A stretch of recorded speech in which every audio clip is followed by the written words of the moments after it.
Hello guys. Welcome to Soul Fiction. So in this video, we will see what if Naruto was the reincarnation of the Gojo Saturo with 6 eyes and limitless. Check the summary in the description. If you enjoy these kinds of stories, don't forget to show us some love by hitting the like button and subscribing to the channel. Your support means the world to us. Now, let's dive into the story. Chapter 1. Dawn of the 6 Eyes. At first, the dreams came in distorted shapes and echoes. Half-seen faces, swirling clusters of color, flashes of power that vibrated through Naruto's sleeping mind. They made no sense. He saw himself in a long white coat, blindfolded sometimes, and other times his eyes glowed with an inhuman radiance. Then he'd wake up, heart pounding, with the ghost of a grin tugging at his lips. He told himself it was just another weird dream. Naruto Uzumaki was used to weirdness. After all, he was the outcast of the village, the troublemaker with the 9-tailed fox sealed inside him. But even he couldn't shake off the uneasy feeling these dreams left behind. Morning broke through his tiny apartment in a blaze of sunlight. Naruto blinked the sleep from his eyes, the last trace of the dream lingering like static. He groaned, rolled out of bed, and tried to remind himself that he had a big day ahead. His third year at the academy was starting, and Iruka-sensei had promised him that if he performed well, he might earn some respect from the villagers. That was all Naruto wanted, acknowledgement. Yet something about today felt different. There was a strange hum under his skin, as though an invisible current of energy coursed in his veins. Shaking it off, he slipped into his orange jumpsuit and grabbed his goggles, the same old routine as any other day. He stepped outside. The morning chill hung in the air like an unspoken secret. Naruto had grown used to the suspicious stares from the villagers, but as he walked through the winding streets of Konoha, he noticed fewer averted eyes and more glances of confusion.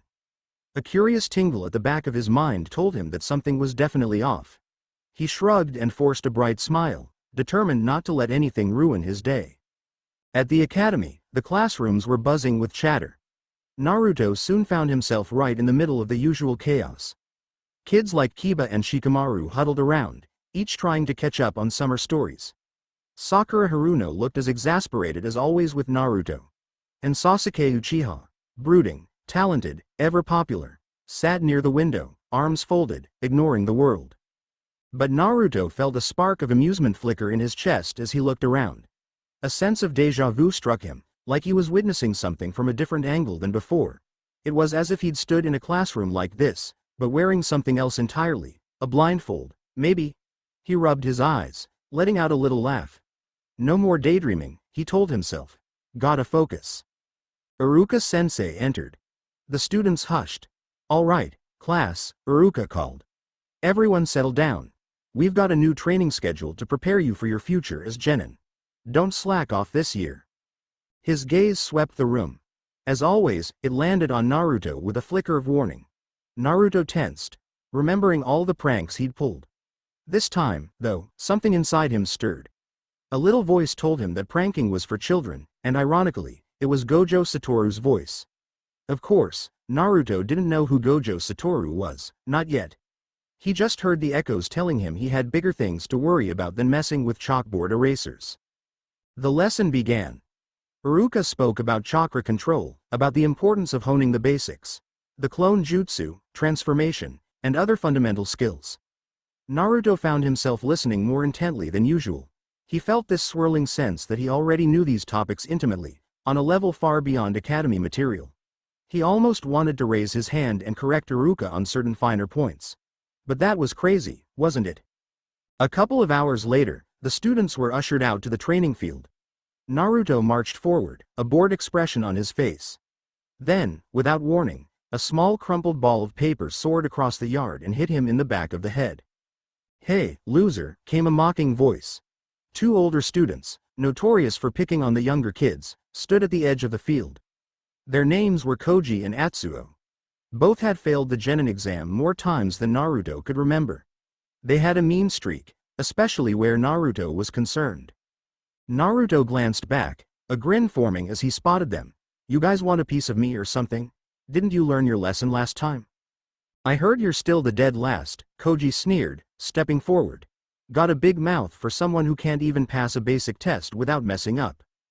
Atsuo snickered. "Bet you can't even," Whatever he planned to say froze on his lips the moment Naruto advanced, hands in his pockets, with an air of confidence that felt alien. Yes, he'd pretended to be cocky in the past, but it had been more of a bravado. Now, there was something authentic and sharp in his gaze. "Don't you have anything better to do?" Naruto asked, tilting his head in a manner that almost seemed too calm. He blinked, perplexed by his own reaction. Why wasn't he shouting? Usually, he'd be hollering at the top of his lungs by now.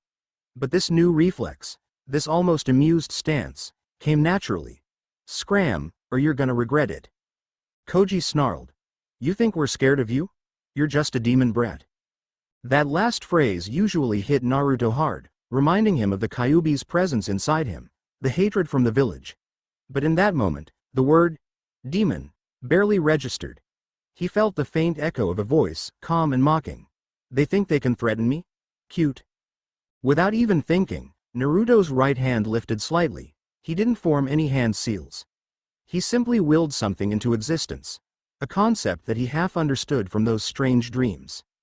A swirl in the air, a shift in density. Koji and Atsuo launched themselves forward at the same time, fists aiming right for Naruto's gut. Except their fists never connected. They froze, mid-lunge, faces twisted in confusion. Their limbs just wouldn't move forward, as though an invisible barrier repelled them. Naruto's expression turned into a slow, dangerous smile.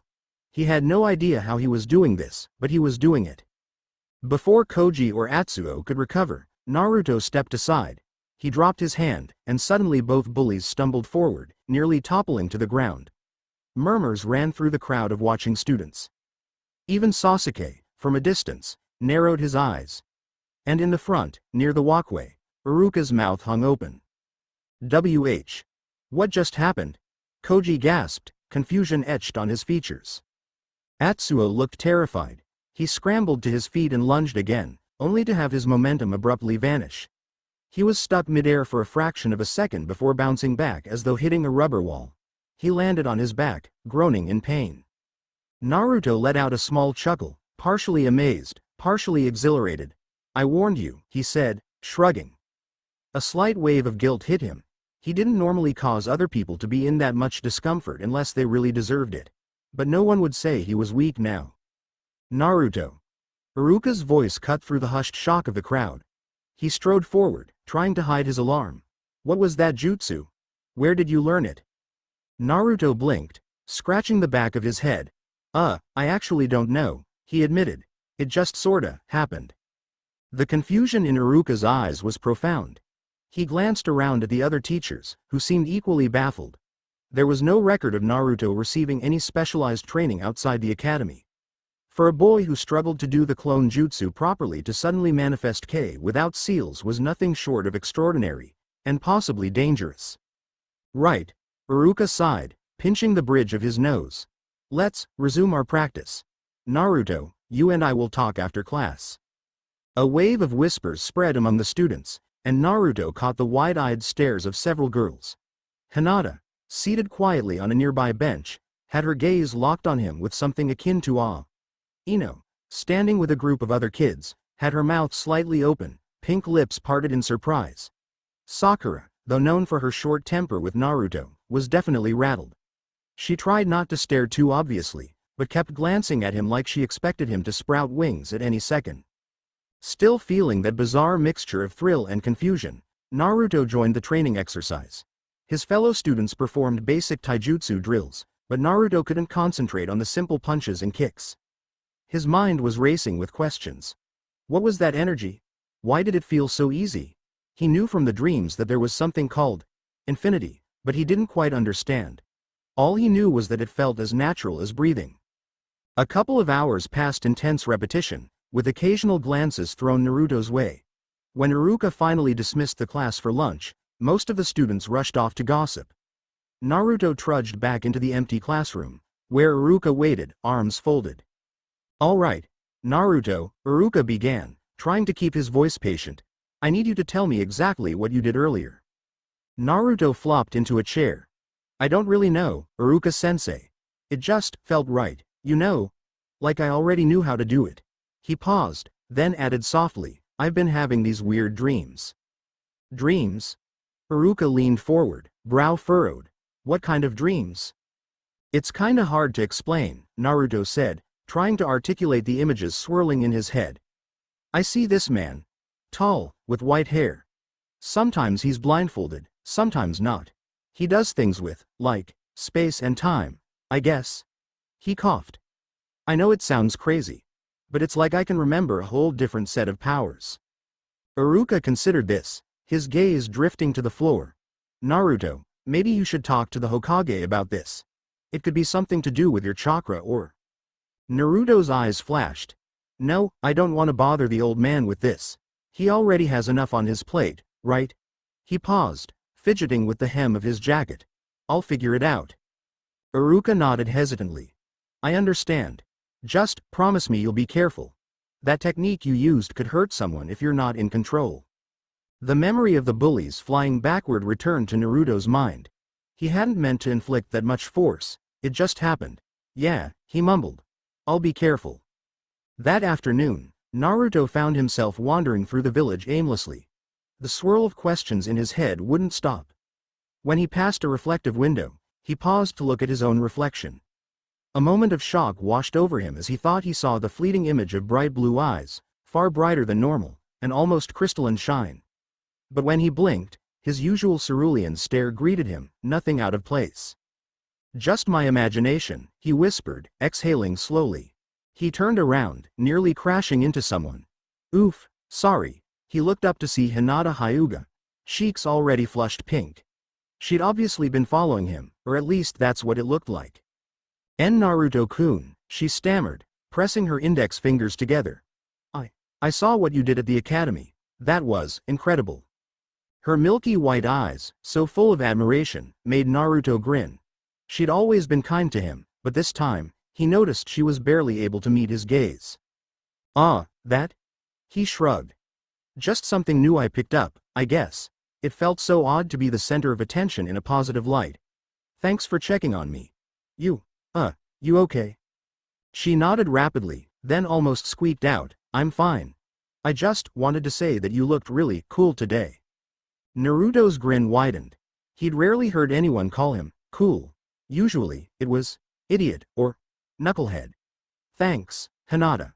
That means a lot. She bobbed her head again. It looked like she wanted to say more, but she clammed up. Then, as if gathering her courage, she managed, if you ever, need help, or want to train or something, I'm happy to. Sure. Naruto said before she finished. He felt that same strange sense of ease, like confidence soared in him. Let's do it sometime. Her face lit up brighter than a festival lantern, and she hurried off with a shy wave. Naruto chuckled to himself. A gentle warmth spread in his chest, quite different from the adrenaline rush earlier. Later that evening, Naruto sat on the roof of his apartment complex, legs dangling over the edge. He found it comforting to watch the village from above, letting the twilight hush the world below. He tried once more to recall the dreams, pulling pieces together. An image. White spiky hair, a black blindfold, half-lidded eyes that glowed an impossible shade of blue. The name, Gojo Saturo, skimmed across his brain, but it didn't sound like a normal Konoha name. He closed his eyes, focusing on that weird energy he had summoned in the morning. He pictured a barrier, intangible, between him and any threat. The swirling sensation returned, tickling the edges of his awareness. It felt like invisible layers of the world parted around him if he wanted. The corner of his mouth twitched. He could sense how unbelievably powerful this was. Like an infinite gulf between him and his opponent. A brief flash of arrogance kindled in his heart. If he could master this, no one could hurt him. A second later, he let out a breath, reminding himself, don't get cocky. He was still Naruto Uzumaki, the knucklehead who had a demon fox locked inside. Even if that demon was overshadowed by these new powers, it didn't change the fact that he had a long way to go to become Hokage. He'd need to figure out how to use infinity, if that's what it was called, and ensure he didn't lose control. The next morning, Naruto arrived at the academy early. A first for him. He sat in his usual seat, ignoring the stares. The bullies from yesterday were conspicuously absent, probably nursing bruised egos. Sasuke Uchiha, sitting a few rows ahead, turned his head slightly.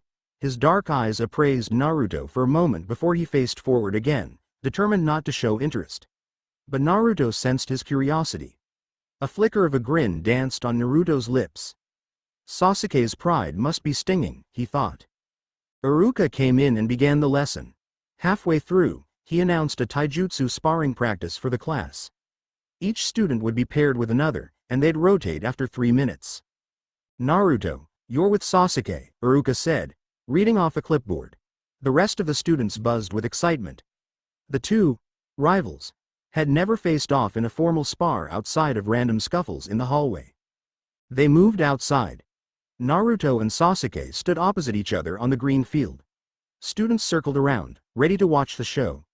Sakura called out, "Go, Sasuke. Don't let Naruto show you up," though her voice wavered a bit with uncertainty, recalling what Naruto had done yesterday. Sasuke adopted a fighting stance, expression calm, maybe a little eager.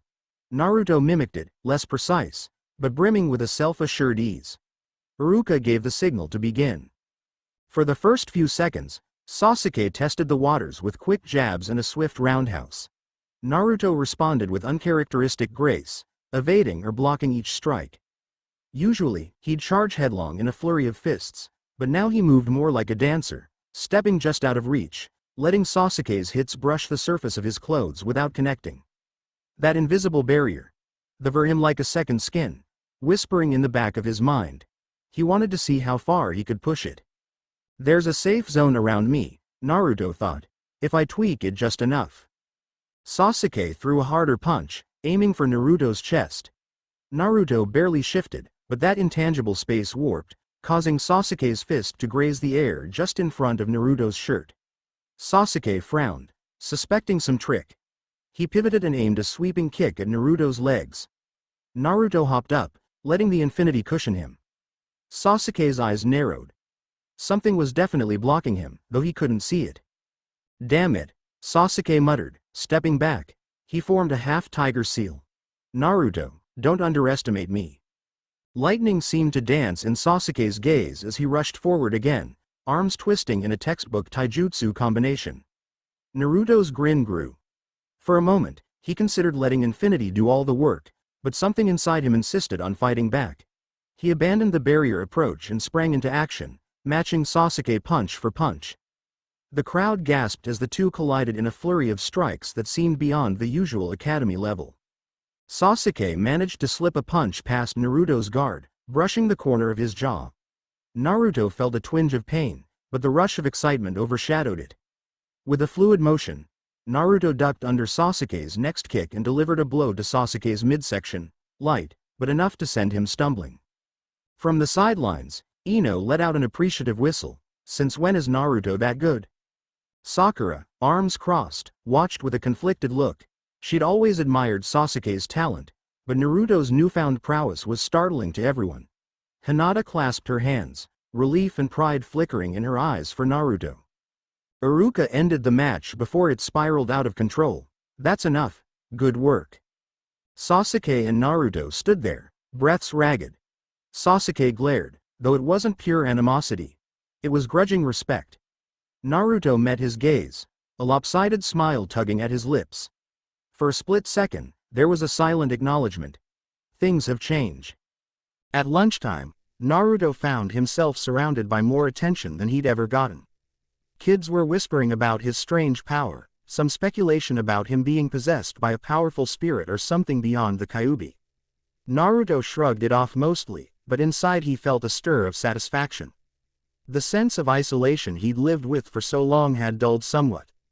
As he made his way to a quiet corner of the training field with a simple lunch, instant ramen in a disposable cup, Ino appeared, hands on her hips. Her platinum blonde hair shimmered in the sunlight, and she eyed him with playful curiosity.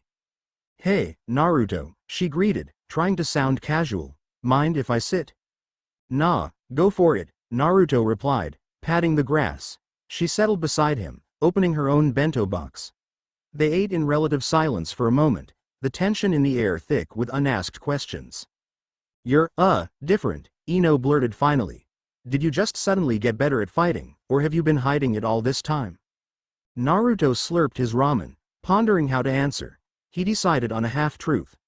I don't know, it's like something just clicked.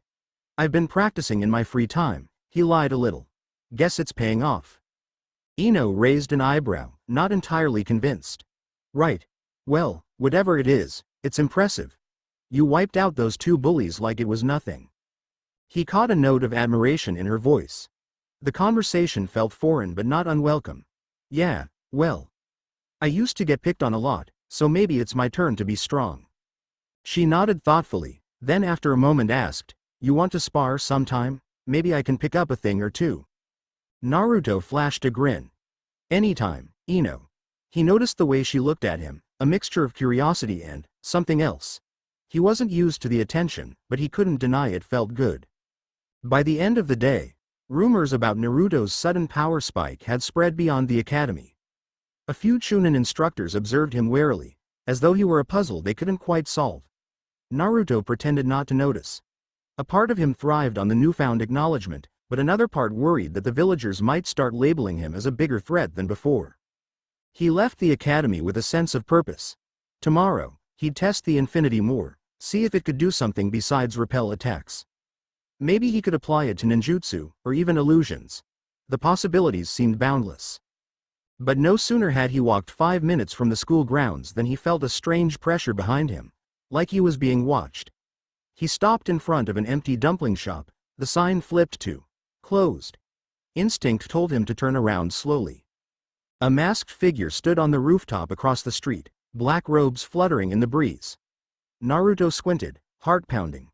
Something about that person screamed danger. They stared down at him, not moving, as though assessing. Then, in a blur, they vanished, leaving only swirling leaves in their wake. Naruto's blood ran cold. That wasn't a normal shinobi from Konoha. He exhaled shakily, trying to calm the sudden adrenaline spike. Why would someone be watching him? Did it have to do with that strange power? If so, who else knew about it? Eyes narrowing, Naruto decided to head directly to the Hokage Tower. He knew Iruka had suggested talking to the third Hokage about his dreams. Maybe it was time to come clean. Because if some masked weirdo was snooping around, Naruto wanted answers, and he had a feeling the old man might know something. The third Hokage's office was quiet when Naruto arrived. 2 Anbu guards stationed outside recognized him but said nothing, merely stepping aside to let him pass. Inside, the revered old man, Hiruzen Sarutobi, sat behind a cluttered desk, puffing on his pipe. Scrolls, mission reports, and an assortment of antiques crowded every surface. Yet Sarutobi's wise eyes held a gentle concern as Naruto approached. Ah, Naruto, he greeted, voice calm. To what do I owe the pleasure? Naruto scratched his cheek. Sorry to barge in, old man, but there's something you should know. Sarutobi gestured for him to sit on a small cushion by the desk. I'm listening. So Naruto spilled it. Everything. The bizarre dreams about the white-haired man, the sudden barrier that had manifested yesterday, his confrontation with Sasuke, the strange masked figure. He spoke rapidly, stumbling over some details, but leaving nothing important out. When he finished, Sarutobi took a long drag on his pipe, exhaling a thin stream of smoke. This is quite unusual, he said slowly. I've never encountered a technique that resembles what you describe. A barrier that manifests with no hand signs. Are you certain it isn't related to the Kyuubi's chakra? Naruto shook his head emphatically. It doesn't feel like the fox's energy at all. It's cleaner. Smoother. And these dreams. I swear they're more than just dreams. Sarutobi nodded, tapping the ash from his pipe into a small tray. Naruto, there are phenomena in the shinobi world that even I don't fully understand. The idea of reincarnation or ancestral memories might not be far-fetched. But we should investigate carefully. Naruto leaned forward, anxious. So, you believe me? A kindly smile curved the Hokage's lips. I believe you're sincere. And I can see that your chakra signature has shifted slightly in the past day. Whatever this power is, we need to handle it responsibly. You must be careful who you trust with this information. He paused, eyes flickering with concern. As for the masked figure, we'll investigate discreetly. You shouldn't confront them alone if they appear again. Naruto nodded, relief flooding him. Okay, thanks, old man. Sarutobi leaned back in his chair, glanced the evening sky. This might mark a new chapter for you, Naruto. Use your gifts wisely, and keep me informed of any new developments or dreams. Night fell like a blanket over Konoha. Naruto returned to his apartment, shut the door behind him, and tossed himself onto his bed, thoughts running wild. He felt a swirl of excitement, like he was on the brink of discovering something huge. But a pang of worry gnawed at him. If someone was after his abilities, that spelled danger. Despite the turmoil, exhaustion soon claimed him. And once again, the dreams came. This time, they were sharper.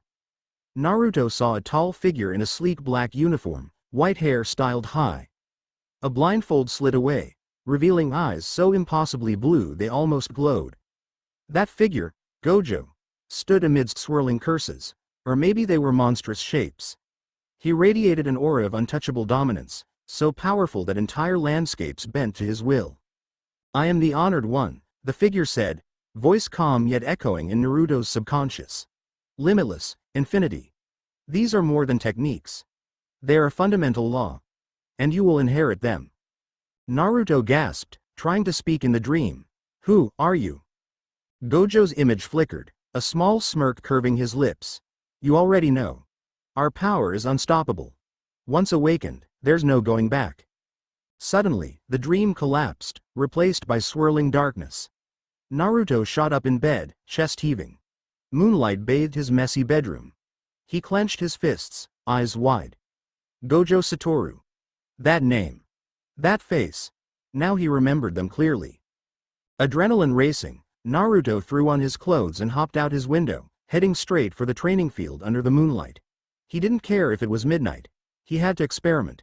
Something told him he needed to push the boundaries of this infinity before it swallowed him whole. The training field was deserted, silvered by the pale glow of the moon. Naruto stood in the center, inhaling the crisp night air. An eerie hush lay over the place, as if waiting for him to break it. He closed his eyes, focusing on the swirling energy inside. Infinity. The concept rolled over his tongue mentally. He'd do something simple first. Gather chakra in his palm. See if he could shape it. But as soon as he tried, he felt the barrier effect flicker. A swirl in the air, a tingle in his fingertips. No, he thought. Let's try something else. He raised a hand, palm outward, imagining a small sphere of intangible force. With minimal effort, he sensed it forming at a point in front of him, like a microcosm of compressed air. He opened his eyes, saw nothing, but felt everything. Then he flicked his wrist. The sphere rocketed forward, slamming into a wooden practice dummy 30 feet away. The dummy splintered into pieces, as if struck by a powerful blast. Naruto's jaw dropped. "Holy!" he exclaimed, excitement surging. He tried again, forming another sphere, shaping it differently, more spread out. This time, a wave of invisible energy swept across multiple targets, toppling them in a neat row. Naruto almost laughed with glee. This was insane. It was beyond normal ninjutsu. He spent the next hour playing with infinity, learning that he could repel objects, slow them, or even completely freeze them in midair if he refined his focus. The possibilities were exhilarating. At one point, he peeled open a random scroll he found in his pouch and launched it at himself. The scroll drifted to a stop just before making contact with his chest, caught in that intangible space. He stepped away, letting the scroll flutter to the ground. When he finally stopped, sweating despite the cool night air, he stared at his trembling hands. This is too much power. The realization sank in, tempered by a certain caution. If he could do this much now, what about tomorrow? Next week? If he kept improving at this rate? A silent vow took shape in his heart. I'll use it to protect the village. I'll use it to become Hokage. Yet a small, arrogant voice whispered, "You're unstoppable, Naruto. No one can touch you." He swallowed hard, ignoring that voice. There was still so much he didn't know. About these dreams, about Gojo's identity, about the masked figure. One thing was certain. Life would never be the same. Just as he prepared to head home, he sensed a presence. Goosebumps prickled his arms. His eyes darted to the tree line, and sure enough, a silhouette stood between two gnarled trunks, half hidden in shadow. The masked figure from earlier. "You," Naruto hissed, blood surging. "Who are you? What do you want?" The figure remained silent, then stepped forward. Moonlight revealed a plain porcelain mask, a single red slash painted across the eye area. They wore dark robes, no obvious village insignia. Naruto raised his hand, infinity swirling. If you're here to fight, bring it on. Still no answer. In one fluid motion, the masked figure formed a quick series of hand seals. The air crackled. Naruto tensed, preparing to unleash a barrier. But a heartbeat later, the figure vanished in a plume of smoke, leaving no trace behind. Naruto lowered his hand, adrenaline still pounding in his veins. They're testing me, he realized. Probably waiting to see what I'll do. It was a warning, or a promise. Either way, it sent a shiver down his spine. He clenched his fists and turned away, the night sky feeling suddenly suffocating. By the next morning, it was as if nothing extraordinary had happened, on the surface. The academy bustled with the usual routine, but Naruto walked through the halls with a new air of confidence. Beneath his outward grin, a resolute spirit burned, ready to face whatever challenges came his way. Over the next few days, Naruto straddled the line between the boy everyone thought they knew and something else altogether. He still acted goofy at times. He loved making silly jokes, complaining about trivial chores, and he indulged in ramen at every opportunity. But whenever confrontation arose, or a challenge presented itself, that underlying cockiness flared up. Iruka tried to keep a close eye on him, occasionally stopping him after class to ask if everything was all right. Naruto always gave a thumbs up, though he never went into detail about the intense late-night training sessions that now consumed him. More than once, he caught a faint flicker of movement in the distance, that same masked presence skulking around. The person never approached him openly, and Naruto decided to let them watch, for now. He'd be ready when the time came. To the academy students, Naruto was quickly becoming an enigma. Rumors had a life of their own. Some said he unlocked a forbidden technique from a secret scroll. Others insisted it was the demon fox's power morphing in a new way. But those who saw him every day realized it was more than that. Sasuke's expression grew colder, driven by frustration at seeing Naruto, the former, dead last, leap beyond him. Sakura was baffled. Hinata quietly cheered him on, though from a distance. Ino and Tenten, from another class, began dropping subtle hints of interest. Requests to train together, compliments on his taijutsu form. Naruto started to sense that swirl of attraction from multiple girls, and he'd be lying if he said it didn't inflate his ego a bit. The lonely, scorned child inside him couldn't help relishing the positive attention. Yet he didn't fully understand the implications. For now, it was enough to have allies, friends, and maybe admirers. Everything came to a head one afternoon when Naruto decided to show up for class earlier than usual. He strolled into the nearly empty courtyard, scanning for a familiar face. Only one person stood there. Hinata, practicing the gentle palm strikes of the Hyuga clan on a wooden post. Her form was delicate, yet each strike was precise, laced with that famous Byakugan-based technique. She didn't notice him at first. Naruto approached, a small smirk on his lips. "Hey, Hinata." She jumped, letting out a little gasp. "And Naruto-kun, I didn't sorry," he said, raising his hands apologetically. "Didn't mean to spook you." "It's all right," she replied softly, cheeks pink. "I was just practicing. Trying to get better, so I'm not such a burden in the future." Naruto gazed at her, remembering the times she'd fainted around him or stuttered through sentences. He noticed how earnest she looked now, sweat glistening on her brow. "You're not a burden, Hinata," he said firmly. "You've got more guts than most people I know." She blinked, a smile creeping onto her face. Thank you." He hesitated, then continued. "Hey, I know this might be sudden, but, do you want to train together later? Work on your gentle fist stuff while I test out my new abilities?" Her eyes widened. "Train, together?" "Yeah," Naruto said casually, though inside his pulse quickened. "I figure with your Byakugan, you might help me see how my chakra works when I do that infinity thing. I can't see it the way you can." A spark of determination ignited in Hinata's gaze. "I would love to help." Naruto's grin widened. "Awesome, maybe after classes? Meet me in the backfields near the forest." She nodded, her entire demeanor brightening.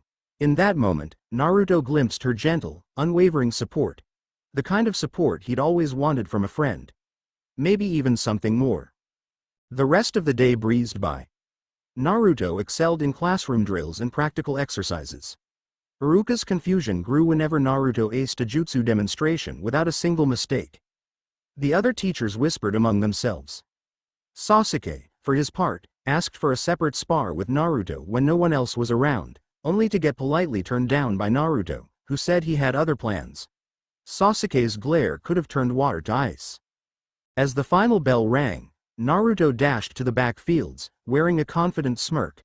The sky had begun to tint orange with the late afternoon sun. Hinata was already there, waiting with hands clasped, looking both excited and nervous. "Let's do this," Naruto said, rolling his shoulders. "Come at me with your best gentle fist stance.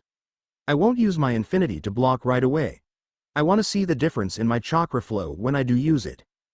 Hinata nodded, steeling herself. She activated her Byakugan, veins pulsating around her pale eyes. Then she slid into the classic Hyuga stance, feet spaced, palms facing forward.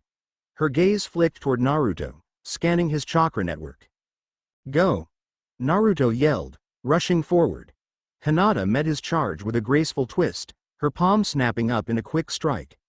Naruto deflected with the side of his forearm. He felt a slight tingle, a brush of chakra that threatened to disrupt his own. But his reserves were massive, and he was quick to adjust. He hopped back, eyes shining with excitement.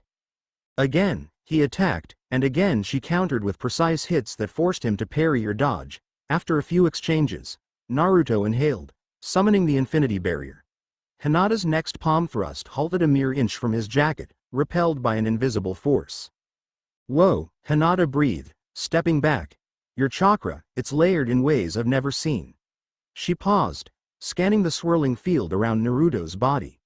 "There's like an endless series of layers, funneling incoming energy away from you." Naruto nodded thoughtfully, remembering the concept from his dreams. Objects or attacks never truly reach him because of an infinite continuum of space between. "That's so cool. Can you see if there's any opening?" Hinata shook her head, eyes wide. "I don't see one.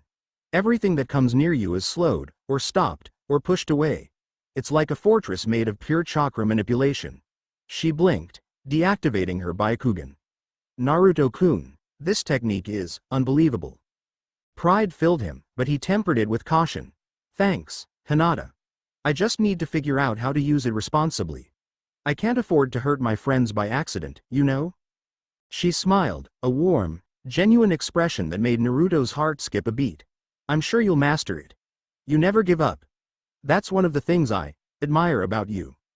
Naruto felt a sudden flush of embarrassment, scratching his neck. "Hey, thanks, that means a lot." They resumed training, with Naruto toggling infinity on and off to see how quickly he could shift. Hinata offered insightful observations on his chakra flows, though she confessed that some aspects of infinity defied her comprehension. As dusk fell and shadows stretched across the field, the pair finally decided to call it a day. Naruto wiped sweat from his brow. "I owe you one, Hinata." Her cheeks reddened. "It was my pleasure, Naruto-kun. I'm glad I could help." They walked back toward the academy, chatting amiably. Unbeknownst to them, a pair of watchful eyes lingered on their forms from high atop a tree. Once again, the masked figure had come, silent as a phantom. A breath later, they vanished, leaving only the echo of their presence in the wind. That night, Naruto tossed and turned, the line between dream and reality growing thinner. He saw flashes of Satoru Gojo's past life, battles against monstrous curses, witty banter with allies, teaching a student with a slick black uniform. Scenes shifted to a modern Konoha, where Naruto wore Gojo's signature blindfold, strolling around with an air of invincibility. The dream ended in a swirl of bright light, accompanied by a single thought. "Nothing can touch me, and no one can harm those I protect." He woke before dawn, a slow smile curving on his lips. The tension of uncertainty inside him loosened, replaced by an electric anticipation. He might not have all the answers yet, but he had power, real power. And for the first time in his life, he felt absolutely sure that no matter what the future held, he would face it head-on, with a confident grin worthy of Satoru Gojo. His new chapter had begun, and a silent tremor rippled through Konoha, as though the entire village sensed that something extraordinary had awakened in the least likely person. Naruto Uzumaki was no longer just the vessel of the nine-tailed fox. He was the reincarnation of an unstoppable force, ready to carve his own legend, harem of admirers be damned, and surpass every limit set by the shinobi world. End of Chapter 1. Chapter 2, Whispers of Infinity. The sun rose over Konoha, painting the village in gentle hues of pink and gold. Morning light filtered through the windows of the Ninja Academy, stirring the air with promise and apprehension. By now, everyone had heard the stories. Naruto Uzumaki, once ridiculed as the dead last, had unleashed a startling power that defied explanation, repelling blows as though the world itself rearranged around him. A week had passed since that first startling demonstration of infinity, but the rumors hadn't cooled in the slightest. If anything, they were building, gathering the momentum of an oncoming storm. Naruto strolled into class that morning with a casual yawn, hands resting at the back of his neck. Whispered chatter immediately filled the room. His classmates cast curious glances, and some even inched their chairs away as though uncertain whether to treat him as a ticking bomb or a newfound celebrity. Naruto had grown more confident, almost too confident, yet he wore his usual grin, like he hadn't a care in the world. 2 rows ahead, Sasuke Uchiha kept his arms folded, gaze trained on the chalkboard. He had been brooding more than usual lately. Even Sakura, who usually hovered over Sasuke with starry eyes, couldn't help sneaking glances at Naruto, recalling how effortlessly he'd shut down bullies and surprised everyone with advanced sparring moves. Iruka-sensei entered, conversation died down, and the day's lesson began. The morning curriculum focused on theoretical ninjutsu principles. Nature transformations, hand seal efficiency, all the usual. As Iruka lectured, Naruto doodled in his notebook. A rough-edged figure with spiky white hair. He couldn't stop thinking about the dreams, about Gojo Saturo, about the infinities swirling inside him. After an hour, Iruka paused. "All right, class, break time. But don't wander far, we've got a sparring session coming up next." The mood brightened. Everyone loved a good spar, except for a handful who dreaded facing stronger classmates. As soon as Iruka left, the chatter intensified. Naruto leaned back in his seat, eyes drifting until he noticed Ino walking up the aisle. She halted by his desk, flipping her platinum blonde ponytail over her shoulder. "Morning, Naruto," she said brightly. "Sue, are you going all out again today?" He smirked, remembering how she had asked him for a spar last week. They hadn't had a chance yet. "Nah, not unless someone asks for it. It's just practice, you know." Ino's lips twitched into a smile. "If you get matched with me, you better not hold back. I want to see that crazy barrier thing. You owe me a good demonstration." A spark flickered in Naruto's eyes. Before he could respond, a soft voice chimed behind him. Naruto-kun, would you like to, have lunch with me today?" Turning, he saw Hinata fiddling with her fingers. She had mustered enough courage to walk up as well. Ino's eyebrows shot up at the sight of Hinata's shy invitation. "Lunch? Sounds good," Naruto replied, shrugging easily. He noted Hinata's relieved smile. "And yeah, Ino, I'll spar with you if the chance comes up." The unspoken tension in the air, 2 girls openly angling for his attention, didn't go unnoticed by either of them. Ino tried to brush it off with a playful grin, while Hinata flushed bright red. Naruto's obliviousness to the intricacies of attraction only fueled the mild rivalry brewing between them. Sasuke watched from the side, tapping his fingers on the desk. His annoyance was almost tangible. It wasn't just that Naruto seemed to be gathering admirers. Sasuke had been the top dog in class for as long as he could remember. Now Naruto's sudden rise and near invulnerable defense made Sasuke seethe with envy. Despite himself, he wanted a rematch. He wanted to prove to everyone, but especially to himself, that the Uchiha prodigy stood above all. When everyone gathered in the academy's outdoor training yard, Iruka revealed the matchups. Students formed pairs for 3-minute bouts. Naruto stood among them, arms crossed, scanning the brackets. To his surprise, he was paired with Sakura first, followed by Ino in the second round. He nodded to himself. This should be interesting. If nothing else, he could figure out how to handle the infinity in a more controlled environment against classmates he didn't want to hurt. Sakura approached with an awkward expression. She brushed a strand of pink hair from her face. "Well, let's see how much you've really improved, Naruto," she said, raising her fists in a basic stance. He caught the slight tremble in her voice, though she tried to hide it. He simply smiled back, adopting a laid-back stance. Let's go easy. Don't want you ending up in the nurse's office, yeah? Don't get cocky, Sakura shot back, a spark of her old temper flaring. Iruka signaled them to begin. Sakura threw several quick punches, testing the water. Naruto dodged them casually. She pressed in, aiming a knee to his midsection. Naruto sidestepped, letting her momentum carry her forward. In a flash, he reached out to grab her elbow but stopped just short, not wanting to truly hurt her. From the sidelines, Ino watched carefully, arms folded. Tenten, who'd come to watch from another class, stood nearby, evaluating Naruto's form with keen interest. Hinata observed as well, her mouth drawn in a thoughtful line, Byakugan unactivated but ready to glean any hints from Naruto's movements. Come on, billboard brow. You can do better than that, Ino called out playfully to Sakura, half teasing, half cheering. Sakura bristled, shooting Ino a glare before refocusing on Naruto. Sasuke lingered at the edge of the field, dark eyes narrowed. He refused to look impressed, even though Naruto was making it seem effortless. Sakura launched a final flurry of hits, determined to land something. Naruto blocked them all with minimal effort. No infinity needed. He ended it by stepping around her, hooking an arm lightly around her waist, and pinning her in a near-effortless hold. She froze, cheeks burning, unsure how to react. Iruka blew the whistle. Time. Winner. Naruto. Sakura pulled away, rubbing her wrist. She refused to meet Naruto's gaze. I lost fair and square, she muttered. Thanks for not flinging me across the field like you did with those bullies. Naruto scratched the back of his head. I don't go around tossing classmates for fun. Don't worry. Before Sakura could respond, Ino hopped in place, eyes gleaming. My turn. She flashed a confident smirk, stepping onto the sparring ground. Naruto grinned. Ready when you are. Iruka started the match, and Ino sprang into action, combining swift footwork with minor illusions. Basic techniques from the Yamanaka clan. She attempted a partial mind transfer feint to disorient Naruto. For an instant, Naruto felt a strange mental pull, but he instinctively tapped into infinity, focusing on the intangible barrier around not just his body, but his mind. The attempted invasion was nullified, and Ino reeled back, startled. How? You didn't even dodge physically, but I couldn't catch your mind, she exclaimed.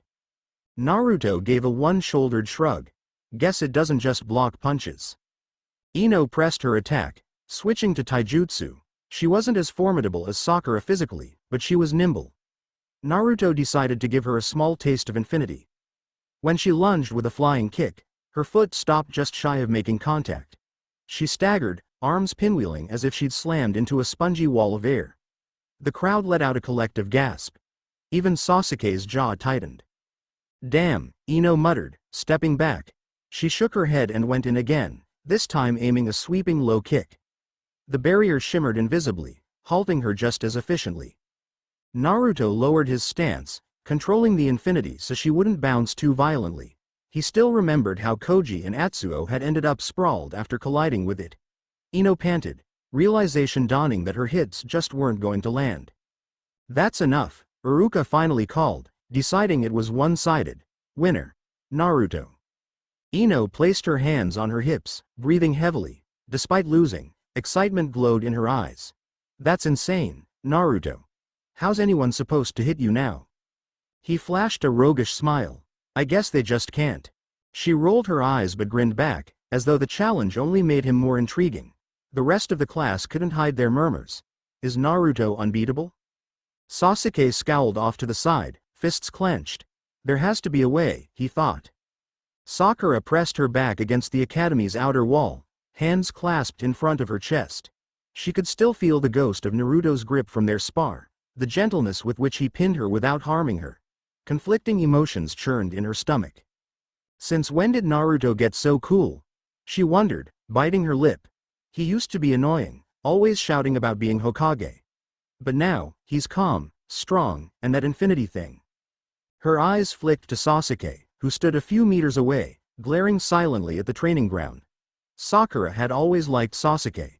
Maybe even loved him, with all the intensity of a schoolgirl crush. Yet something about Naruto's transformation gnawed at her. She wasn't ready to admit that curiosity about Naruto had taken root in her mind. Feeling torn, she closed her eyes for a moment, letting the voices of the other students wash over her. She saw Ino chatting animatedly with Naruto, teasing him about certain moves. Hinata hovered at a distance, a soft admiration in handed on Naruto. Even Tenten had dropped by, presumably to ask Naruto about how his technique worked. A sharp pang of jealousy flared in Sakura's chest, surprising her. "I'm overthinking it," she whispered to herself. "Sasuke is the one I." But her words petered out. This new Naruto, reminiscent of some unstoppable force, had thrown a wrench into her feelings. Shaking her head, Sakura tried to push the confusion aside. "I need to train harder," she resolved. "I can't just be overshadowed like this." Far away from the academy hustle, in the Hokage's office, Hiruzen Sarutobi skimmed through a recent report from Iruka. The words leapt off the page. Naruto's abilities continue to manifest unpredictably, but with alarming potential. He shows no need for hand seals in creating these barrier-like techniques. Other teachers confirm that illusions and direct attacks simply fail to connect.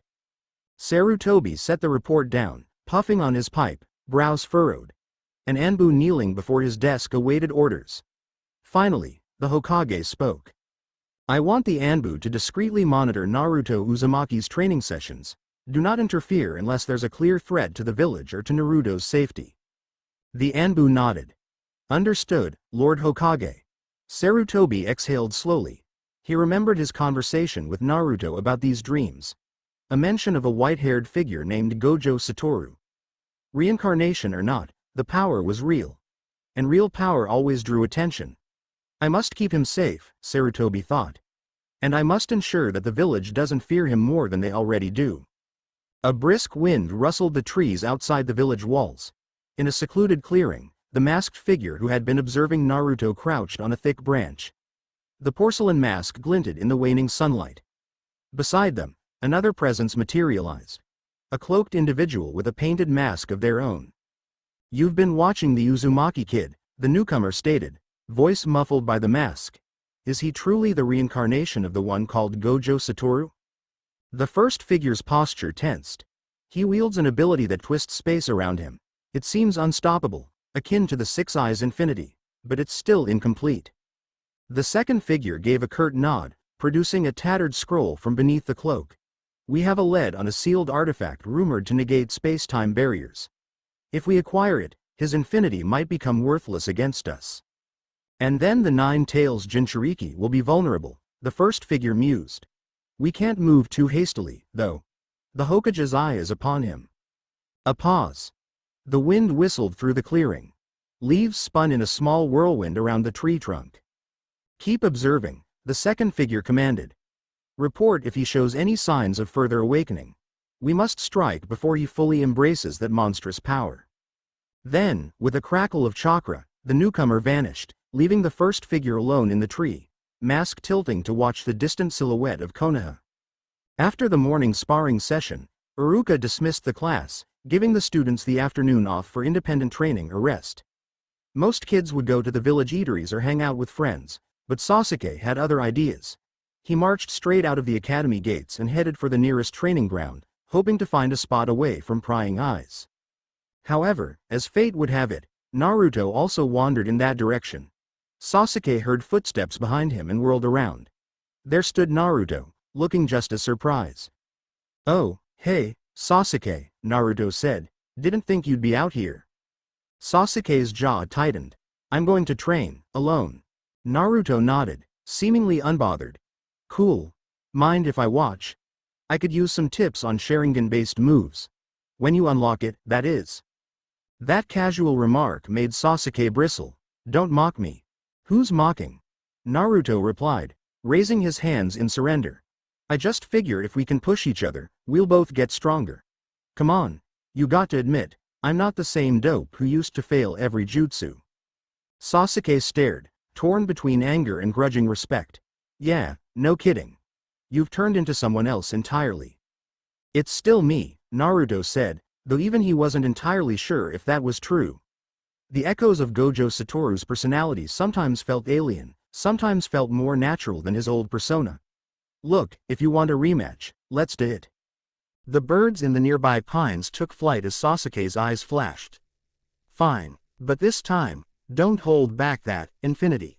I want to see if I can break through it. Naruto smirked. You asked for it. They squared off in the clearing. A hush fell over the forest. Sasuke formed hand seals, conjuring small fireballs that streaked through the air. Naruto's barrier shimmered, deflecting the flames harmlessly. Sasuke dashed in, weaving through the smoke with a speed that caught Naruto by surprise. A flash of movement. Sasuke's fist came dangerously close to Naruto's jaw before infinity kicked in, slowing the attack. Naruto leaned away, letting the blow whistle past. Sasuke turned that momentum into a spinning kick, only to be stopped again by the intangible wall. Move! Sasuke snarled, frustration welling in his eyes. He pivoted back, quickly forming hand seals. Fire style. Phoenix flower jutsu.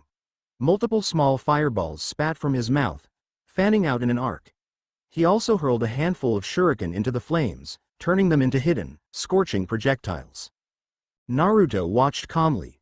His barrier parted the flames like water around a stone. The shuriken clattered harmlessly to the ground before they could touch him. He lowered his arms, letting out a slow breath. You see? It's not. He didn't finish. Sasuke rushed through the lingering smoke, aiming a punch at Naruto's ribs. The infinity flared again, halting him mere centimeters short. But then, in a brilliant twist, Sasuke allowed himself to be stopped, only to fling a kunai from his left hand in a direct upward slash at Naruto's chin. Naruto jerked back, startled. That kunai hovered in mid-slash for half a second, slowed to a crawl by the barrier. Then it tumbled away, momentum robbed. Sasuke staggered, panting heavily. Damn it, he hissed. You didn't even try to fight me, you just stood there. Naruto's expression softened, though a hint of superiority lingered around his eyes. You asked me not to hold back the infinity. If I decided to actually fight, I might hurt you. I didn't want that. Sasuke glared. Don't pity me. It's not pity, Naruto said, voice quiet. It's just, this power's so new. I want to be careful with it. He clenched and unclenched his fists. I still remember how I used to be beaten down, how I wanted more strength so nobody would look down on me. Now I'm strong, maybe too strong. I don't want to turn into something that terrifies everyone. Sasuke's mind flashed with memories. The Uchiha clan's downfall, his brother Itachi's unimaginable power, the helplessness he'd felt as a child. He understood Naruto's dilemma in a twisted way. Power could isolate a person, but he couldn't bring himself to voice sympathy. It doesn't matter, Sasuke finally said, stepping back and sheathing his kunai. I'll find a way to surpass you. Mark my words. Naruto's grin returned, a spark in his eyes, looking forward to it. They parted without further words, tension thick as the forest gloom. In the canopy overhead, an Enbu operative, a hidden observer, stayed silent, having witnessed the entire exchange. Evening draped itself over Konoha by the time Naruto left the training ground. His footsteps felt heavier than usual, burdened by the confrontation with Sasuke. He's really pissed, Naruto thought, a twinge of guilt in his chest. But what am I supposed to do? Give him a handicap. A breeze stirred through the streets, carrying Vorons. Lanterns flickered on overhead. Naruto's stomach grumbled. He remembered he'd promised Hinata they'd have lunch together, but he'd gotten so caught up in Sasuke's challenge that he never made it. I owe her an apology, he noted. As if on cue, he spotted a familiar figure stepping out of a small grocery store, Hinata, carrying a cloth bag. She froze upon seeing him. He jogged over, an apologetic grin on his face. Hey, Hinata. Sorry about earlier. I kinda got, sidetracked. It's okay, she said softly. I, saved you some dumplings. She held up the bag, cheeks tinted pink. He blinked. Seriously? You didn't have to do that. She shrugged a little, a shy smile. I wanted to. You've been training hard, right? You must be hungry. Something about her kindness melted the tension in his shoulders. Thanks, Hinata. You're the best. They walked side by side through the dimming streets. A gentle silence settled between them, broken only by occasional greetings from villagers shutting down their stalls. Eventually, they reached a small park area near the academy. Naruto spotted an empty bench beneath a tall oak and motioned for them to sit. "I'll pay you back for the dumplings," he said, opening the bag to see a neat container of still warm dumplings. The savory aroma made his mouth water. "You don't have to," Hinata insisted. "Really?" He shrugged, too hungry to argue further, and dove in. After devouring a couple of dumplings, he glanced at her, guilt gnawing at him again. "I'm sorry I stood you up at lunch. There's just a lot going on. I keep getting pulled into random fights. Sasuke's jealous, and I'm confused about all this power." Hinata hesitated, then ventured, "Does it scare you?" Naruto paused mid-bite. Her question cut deeper than expected. "Sometimes," he admitted. "When I block attacks so easily, I wonder if I'm losing perspective. I mean, there's no adrenaline, no sense of danger anymore. I can always rely on infinity. But a real shinobi can't just depend on one technique, right? What if it's a crutch?" Hinata's gaze was gentle. "You won't let it become a crutch. You're not the kind of person to take the easy way out. You've always worked so hard, Naruto-kun." He felt warmth bloom in his chest. "Thanks, and hey, I want to get better at everything else too. Taijutsu, ninjutsu, strategy. I don't want to be a one-trick pony. I want to be..." He stopped, recollecting his old dream. "I still want to be Hokage." Hinata smiled broadly. "You will be. I believe that." A comfortable lull followed as he finished the dumplings. Night deepened, stars blinking to life overhead. Hinata rose first, bowing politely. "I should go. It's getting late." Good night, Naruto-kun." "Yeah, night," he said, watching her leave. A hint of something fluttered in his chest, an appreciation for her unwavering faith. He realized he felt no awkwardness, just a reassuring calm. Still, he couldn't ignore the memory of Ino's challenge earlier, or Sakura's confusion, or Tenten's curious stares. What's with all these girls lately? He wondered. It wasn't a complaint, exactly, but it was definitely new territory. The next day began calmly enough. Naruto breezed through morning lessons, all standard academy fare. During lunch break, he decided to slip away from the building, craving a moment alone to think. He ended up in the academy's back courtyard, near a practice area dotted with training dummies and targets. To his surprise, Tenten was there, methodically launching kunai and shuriken at targets with flawless precision. She was a year older, known for her weapons mastery in a different class. Naruto paused, arms folded, admiring her skill. Tenten noticed him eventually and lowered her arm. "Oh, it's you," she said, not unkindly. "Here to train?" "Sort of," Naruto replied, stepping closer. "Or hide from the chaos inside, I guess." She gave a small laugh. "Chaos? You mean all the attention after your big infinity show?" He scratched his cheek, a hint of sheepishness. "News travels fast, huh?" "Faster than you think," Tenten said, twirling a kunai around her finger with practiced ease. "Word is you've developed some advanced space-time jutsu nobody's ever seen. I'm curious. I specialize in weapon tactics. If your infinity can repel anything, how do you defend against weapons you can't see coming?" Naruto's eyes narrowed thoughtfully. "You mean like hidden wires, traps, stuff like that?" Tenten nodded. "Or a barrage of projectiles from multiple angles. Even if you have a barrier, can your mind keep up with each attack? Or do you rely on it automatically reacting for you?" He considered it. The infinity had proven to be near instantaneous. But Tenten's point struck a chord. The user still needed awareness. "Well, that's something I need to test." Tenten set her kunai aside and grinned. "Mind if I help? I've got plenty of weapons to try out." A faint flicker of excitement stirred in Naruto. "Sure, let's see what you got." They spent the break running impromptu drills. Tenten would toss multiple weapons from various angles. Shuriken, kunai, senbon. Naruto held infinity, standing in the center as each blade slowed mid-flight, suspended in near motionless arcs before clattering to the ground. Yet Tenten kept innovating. Bouncing projectiles off walls, launching them from slings, mixing in smoke pellets. Though infinity never failed, Naruto found himself focusing harder than usual. He had to keep track of where everything was coming from. The mental discipline alone was draining. When Tenten finally ran out of implements, she stared at the field of scattered tools with amazement. "That's incredible," she breathed. "Nothing gets through, but you're sweating." Naruto wiped his forehead. Yeah, it's not entirely effortless. I gotta concentrate on a certain radius, keep it uniform. If I slip, something might breach it, I think. Good to know. Tenten gave him a respectful nod, gathering her scattered weapons. You've got the makings of a monster Junin, that's for sure. But you're still mortal. If someone breaks your focus, that barrier might drop. He was momentarily taken aback by how astute she was.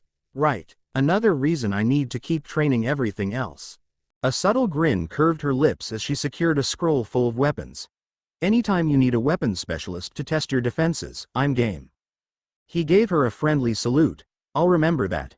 As they parted ways, a small voice in Naruto's head teased. That's one more person who sees me as more than the demon fox boy. But an echo of caution followed. Every new friend could become a target if these masked watchers decided to strike. That afternoon, Naruto felt a subtle pull, an inexplicable urge to wander beyond the academy's usual perimeter. He ended up weaving through the narrow alleyways behind the Hokage stone faces. Eventually, he discovered a hidden side entrance into a disused storeroom, stuffed with old training supplies, dusty scrolls, and stacks of rotting boxes.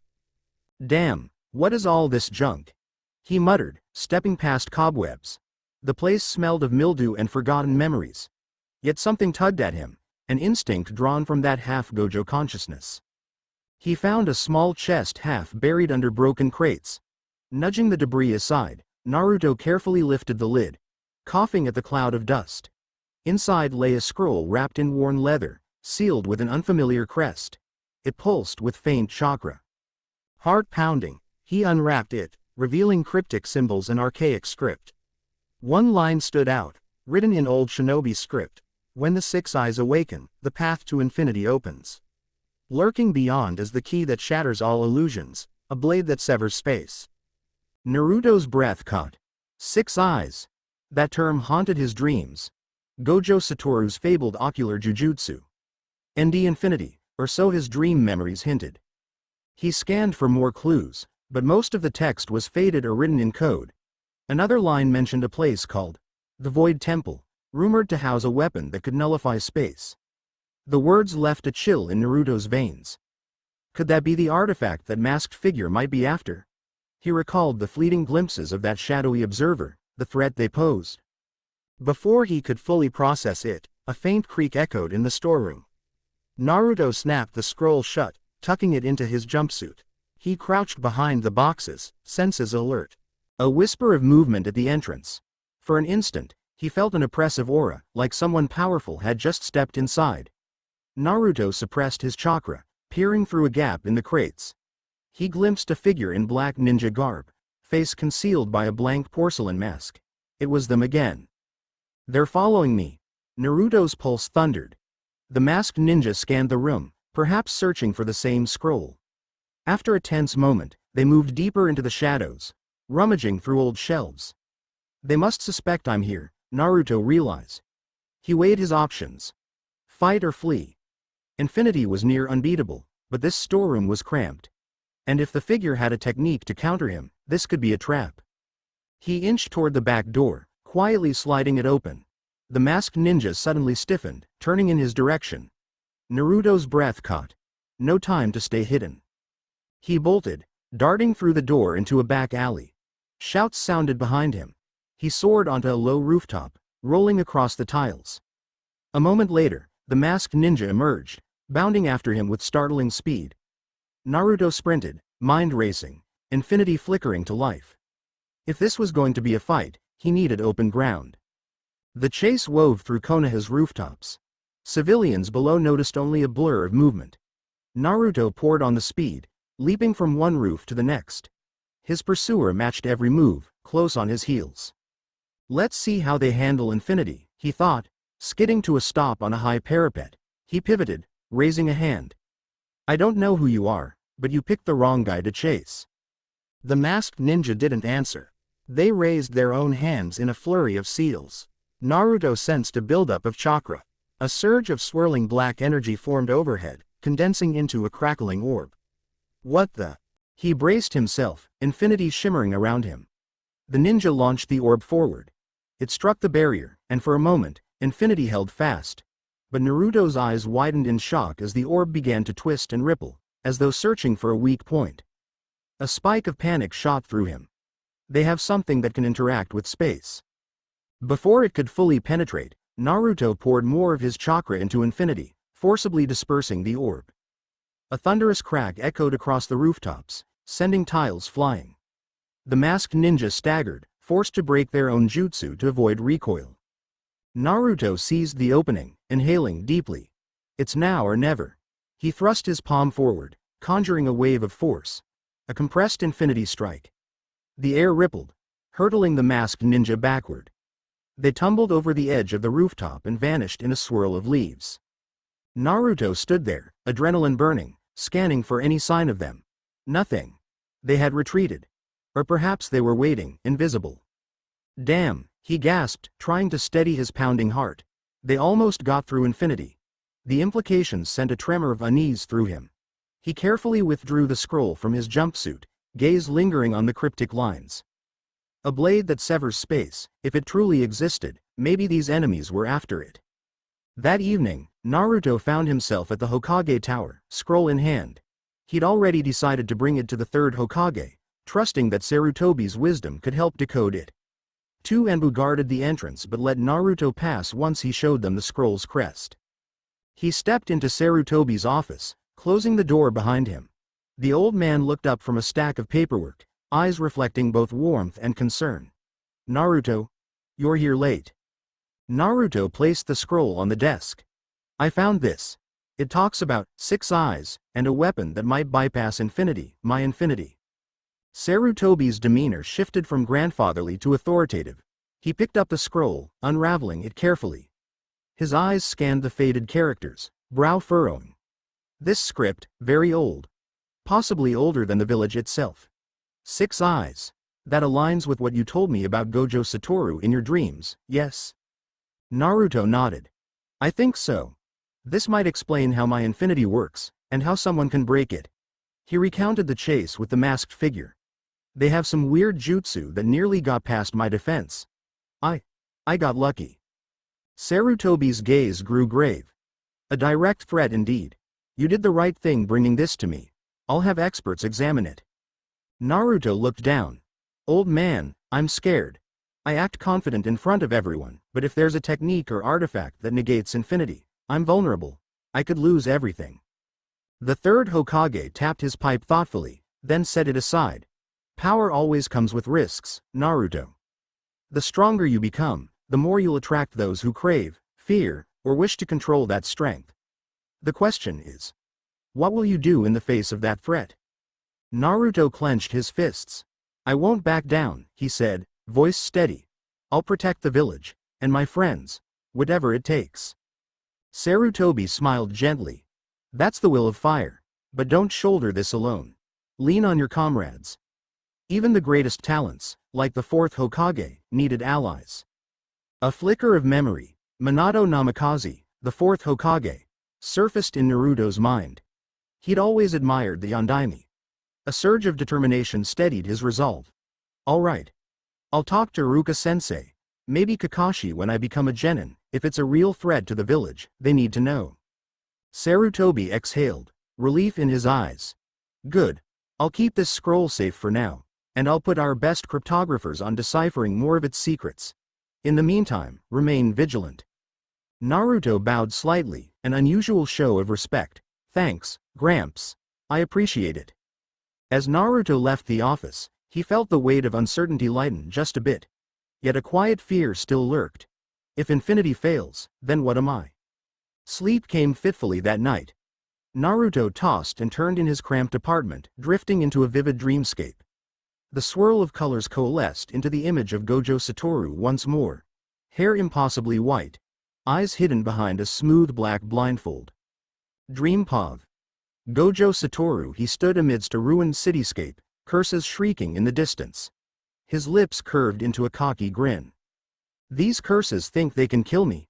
That's hilarious, Gojo said, a lazy confidence in his voice.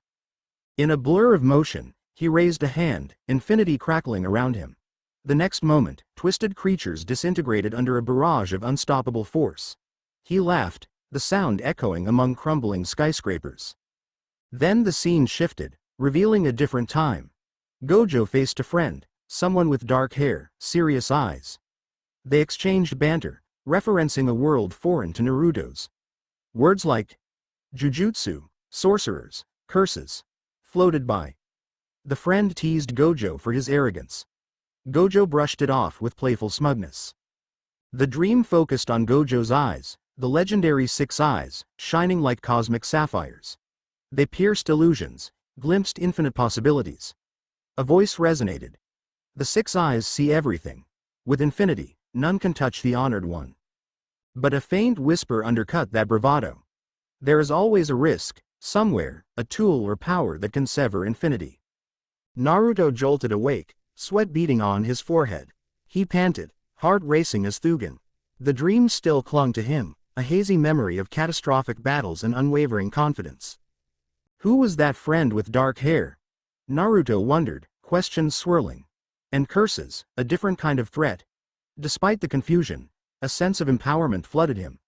Gojo's persona felt like an unbreakable shield. Yet the dream also hinted at the possibility that infinity wasn't absolute. A single flaw or artifact could unravel it.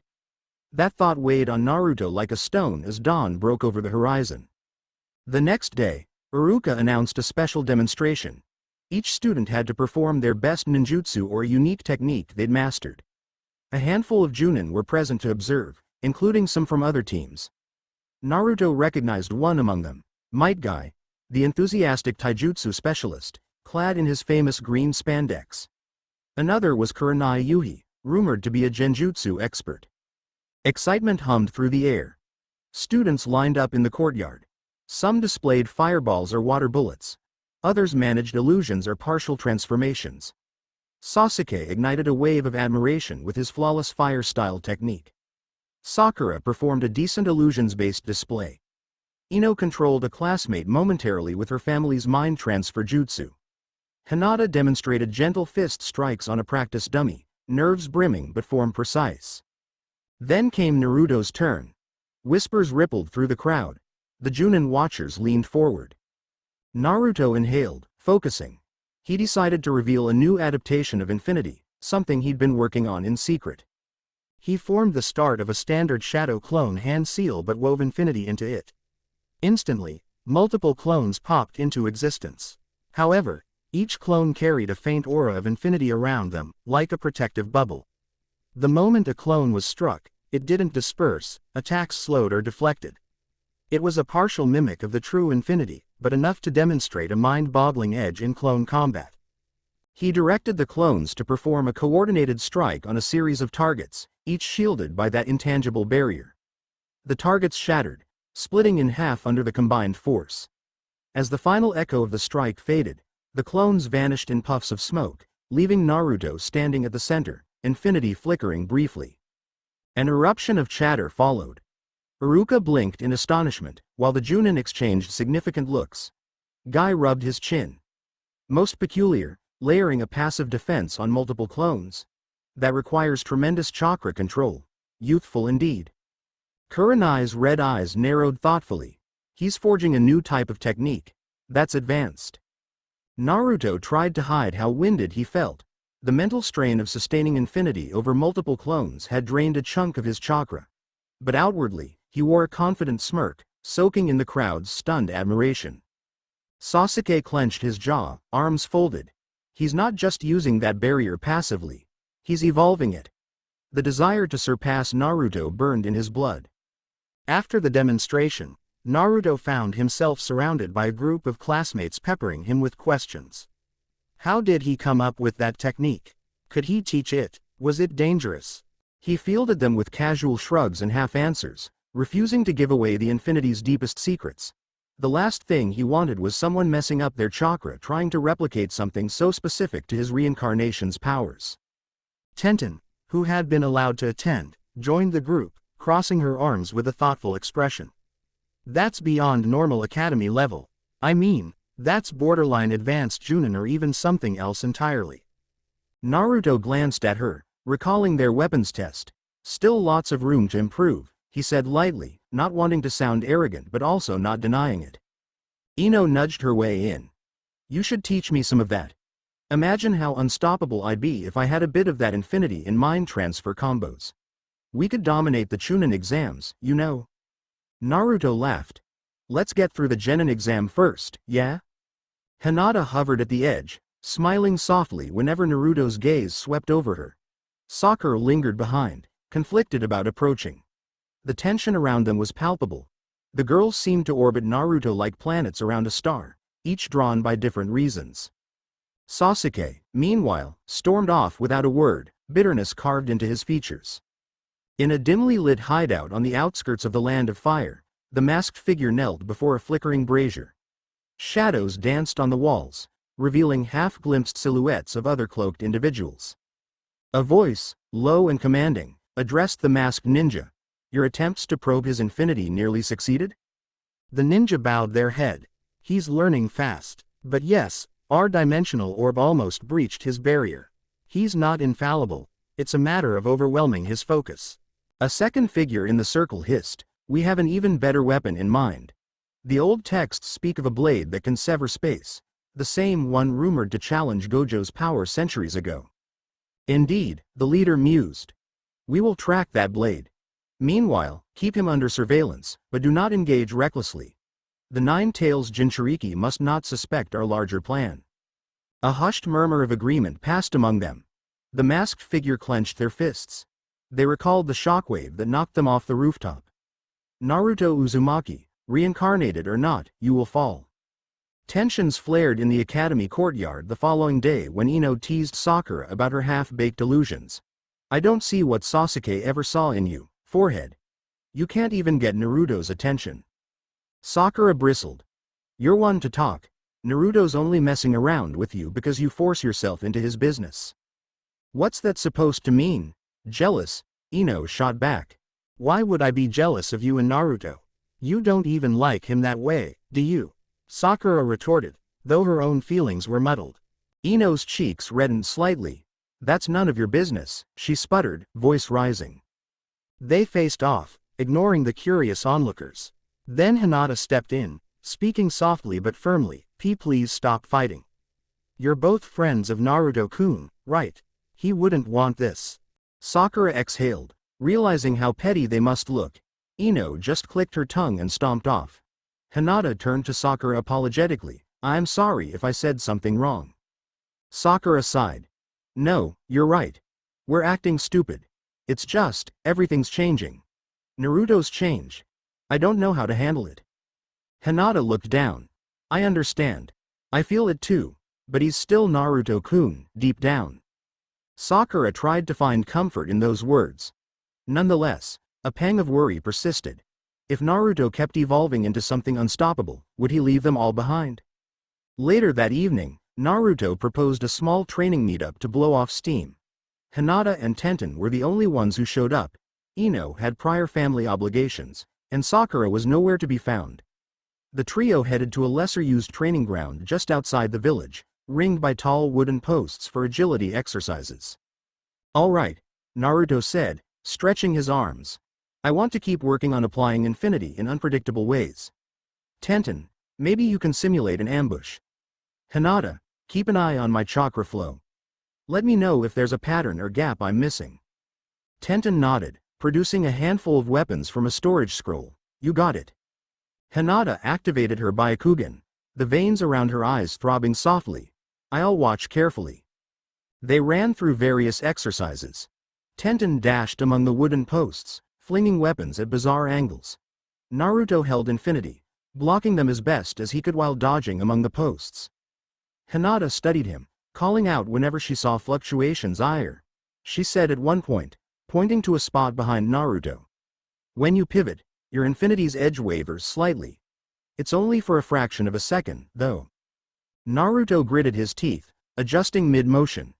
Got it, He narrowly avoided a trio of shuriken Tenten lobbed at that exact moment. You guys are out for blood, huh? Tenten smirked. Better to find your weaknesses here than in a real fight.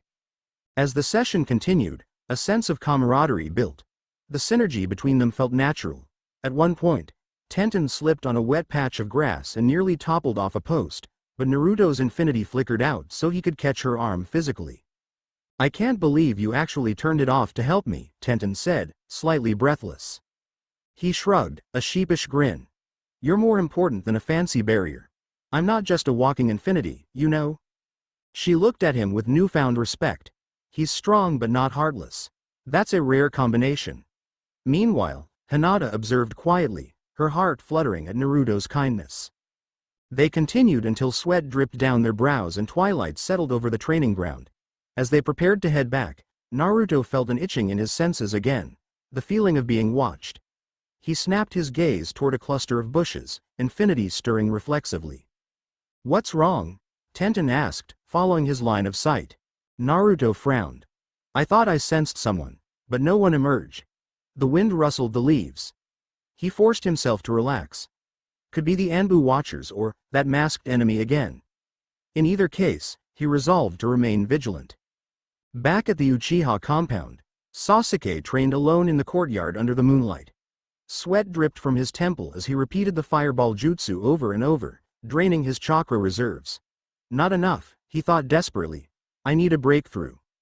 He recalled the look on Naruto's face when Infinity activated. That smug confidence, that sense of being untouchable. Sasuke's pride burned. He refused to be left behind again. "Naruto, I'll surpass you," he muttered between ragged breaths.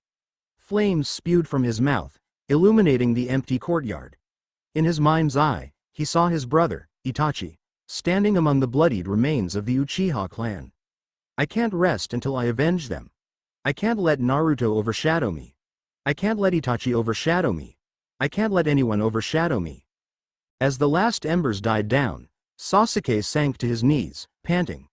A single tear threatened to escape his eye, but he forced it back. "I have no room for weakness." 2 days later, Iruka announced a surprise visitor to the academy.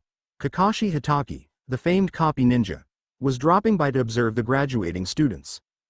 Though official team assignments were still weeks away, Kakashi's presence created a stir. Rumors said he could copy 1,000 jutsus with his Sharingan. Rumors also said he was notoriously lazy.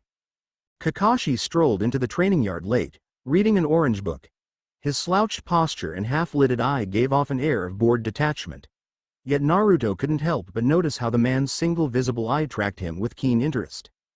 "Yo," Kakashi greeted, snapping his book shut. "Heard there's a kid with interesting powers here." Naruto crossed his arms. "You must be Kakashi-sensei. I've heard about you too." Kakashi's eye creased in a genial smile. "All good things, I hope." Iruka gestured for Naruto to demonstrate infinity. Naruto obliged, repelling a volley of training kunai. Kakashi watched with mild fascination, occasionally muttering, "Huh," under his breath. When Naruto finished, Kakashi scratched his head. "Impressive. It looks like a specialized space-time barrier technique, but I've never seen it done with such minimal effort. No hand signs, right?" Naruto shrugged. "It's more of a feeling. I kinda control the distance between me and whatever's attacking." Kakashi stepped forward, mouth quirking in a half-smile. "Mind if I try something?" Naruto braced himself. "Sure." Kakashi formed a single seal, lightning crackling around his right hand. A low-voltage version of the famous Chidori, perhaps. He lunged lightly toward Naruto. Infinity shimmered. The lightning-laced hand slowed, inching closer but never quite reaching Naruto's chest. Kakashi withdrew, letting the charge dissipate. "Fascinating," Kakashi murmured. "You're effectively negating contact at a subatomic distance. You might not know the science, but that's what it looks like to me." Naruto blinked. Sub what?" Kakashi waved a hand lazily. "Never mind. Let's just say it's a super advanced jutsu that even the 4th Hokage never used. Keep training. If you become my student, I'll see what I can do about pushing your limits." A spark of excitement flickered in Naruto's eyes. "Really? That'd be awesome." Kakashi's gaze shifted to Sasuke, who was scowling nearby. "And Uchiha Sasuke, I see you have strong potential too. That's good." Sasuke stiffened, biting back a retort. Kakashi's presence alone reminded him of the Sharingan, of the path he had yet to walk. Just as the day seemed like it would end peacefully, an urgent alarm sounded through the academy's corridors. An intruder alert. Iruka ushered the students into safety protocol, ordering them to take shelter in the central hall while Chunin patrolled the perimeter. Naruto felt his heart lurch. Another infiltration? He disobeyed Iruka's instructions, slipping out a side door. He had a feeling who it might be. Sure enough, near the academy's east wing, he spotted the masked figure from before. This time, two of them. They were crouched on a rooftop, scanning the courtyard as though searching for something, or someone. Naruto's blood boiled. They're looking for me. Summoning infinity, he dashed up the side of the wall, leaping to confront them head-on. Hey, weirdos with masks. You're not welcome here. The intruders spun around. One let out a low hiss. He's alone. The rest of the shinobi are scattered. They exchanged glances, then launched forward in unison, brandishing kunai coated in swirling black energy. Naruto braced for contact. Infinity held, stopping the kunai an inch from his face. But the black energy pulsed, gnawing at the barrier's surface. Panic flared. This was similar to the orb from before. He poured more chakra into infinity, forcibly shunting them aside. Enough! He shouted, stepping back and hurling a compressed wave of infinity at them. One masked ninja dodged, the other was knocked off balance. Roof tiles shattered, tumbling into the courtyard below. Sensing the chance to press the advantage, Naruto formed several shadow clones, each enveloped by a faint infinity field. They surged forward, forcing the masked pair to retreat further across the roof. But the enemies were skilled. They combined ninjutsu to create blasts of swirling darkness that hammered at Naruto's clones, dispersing half of them. Snarling, Naruto launched a barrage of infinity-laced punches. One connected, sending a masked ninja flying. The second masked figure slipped behind Naruto, attempting to stab at the small of his back. Infinity flared again, halting the blade. NGH. The attacker grunted, pulling free. Suddenly, a blur of green shot out of nowhere. Might Guy, the taijutsu master, soared onto the rooftop, delivering a powerful kick. The masked figure dodged, but the other found themselves on the receiving end of a punishing strike. Kakashi arrived next, perched on a nearby railing, calmly assessing the scene. The masked intruders exchanged alarmed glances. They were outnumbered by two Junin and an OP kid with infinity. With a swirl of smoke, they vanished, leaving behind a faint trace of that black energy. Naruto deactivated infinity, chest heaving, adrenaline spiking. Kakashi dropped down beside him, eye arched. You all right? I'm fine, Naruto muttered. They owned before, and they're not done yet. Might Guy gave Naruto a thumbs up. Youthful spirit, Naruto. But next time, call for backup earlier, yes? Naruto forced a grin, though inside his heart pounded with fear and anger. They're getting bolder. And they have some jutsu that can corrode infinity. Kakashi's hand landed gently on Naruto's shoulder. We'll report this to the Hokage. Stick close, for now. We don't know how many more are lurking around. Naruto simply nodded, eyes scanning the darkening sky. His gut twisted with the realization that whatever was coming, it was bigger than him alone. The academy was shut down for the rest of the day, teachers ensuring students got home safely. Naruto headed back in a group that included Hinata, Ino, Tenten, and Sakura, each refusing to leave him alone in light of the threat. The tension of the recent attack left everyone on edge. Ino brushed close to Naruto, checking him for injuries. You sure you're not hurt? Nah, I'm good. Infinity took most of the hits, he assured her, though he felt mild fatigue. Tenten clicked her tongue. Still can't believe those weirdos are hunting you. We need to set up a rotating guard or something. Sakura glared at the ground. This is getting dangerous. Why is the village letting you run around like nothing's wrong? They should keep you protected. Naruto frowned. I'm not a prisoner. I can handle myself. Hinata spoke softly, but what if they come in greater numbers next time? A hush fell. The four girls exchanged worried glances. Naruto sensed the weight of their concern, a part of him oddly touched by how they cared. Another part felt guilty for dragging them into potential danger. We'll figure it out, he said, forcing a confident grin. Trust me, I'm not going down that easy. Their expressions varied. Ino offered a determined smile, Tenten gave a resolute nod, Sakura pursed her lips in reluctant acceptance, and Hinata's eyes shone with unwavering faith. For a moment, Naruto felt a distinct closeness to all of them. It stirred a swirl of emotions he'd never quite felt before. That night, Naruto tossed restlessly on his bed, replaying the day's events. The memory of the masked attackers jutsu, potent enough to threaten infinity, stuck in his mind like a sliver. If they come with that rumored blade. He closed his eyes, focusing on the echo of Gojo's voice. Never fear, kid. You're the honored one. Infinity is absolute, until it isn't. Thunder rumbled in the distance, as though heralding a coming storm. Naruto sat up, staring at the flicker of lightning beyond his window. I won't hide in fear. I'll push infinity further, beyond even what Gojo did. I'll prove that no weapon or jutsu can break me. A steely determination replaced the uncertainty in his heart. As the night deepened, Naruto drifted into a fitful sleep, ready to confront whatever new trials the morning would bring. Be they more masked assailants, the overshadowed rivalry with Sasuke, or the intricate tangle of friendships and budding affections swirling around him. Yet even in his dreams, the distant echo of an ominous voice lingered, a blade that severs space. Somewhere far beyond Konoha, an ancient power stirred, and dark forces planned their next move. Naruto had no idea how soon he'd be tested again, or how his relationships would be tested right alongside his powers. But one thing was certain. His journey as the reincarnation of Gojo Saturo was only beginning, and the shinobi world stood on the brink of a new chapter. One where infinity itself would be pushed to its breaking point. End of Chapter 2. Chapter 3, Shinobi Trials and Surprises. Approximately 7,000 words in a continuous narrative, no scene labels. High noon settled over the academy training grounds, bathing the open field in relentless sunlight. Students bustled about in small clusters, chattering excitedly about recent events. Rumors of masked invaders, of hidden artifacts, and especially of Naruto's near-invincible infinity had spread through the village like wildfire.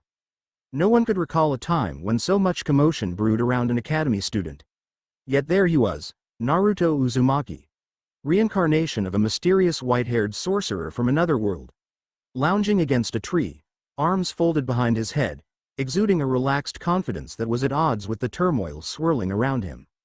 No official word had been given about the masked intruders who had attacked the academy's east wing mere days ago.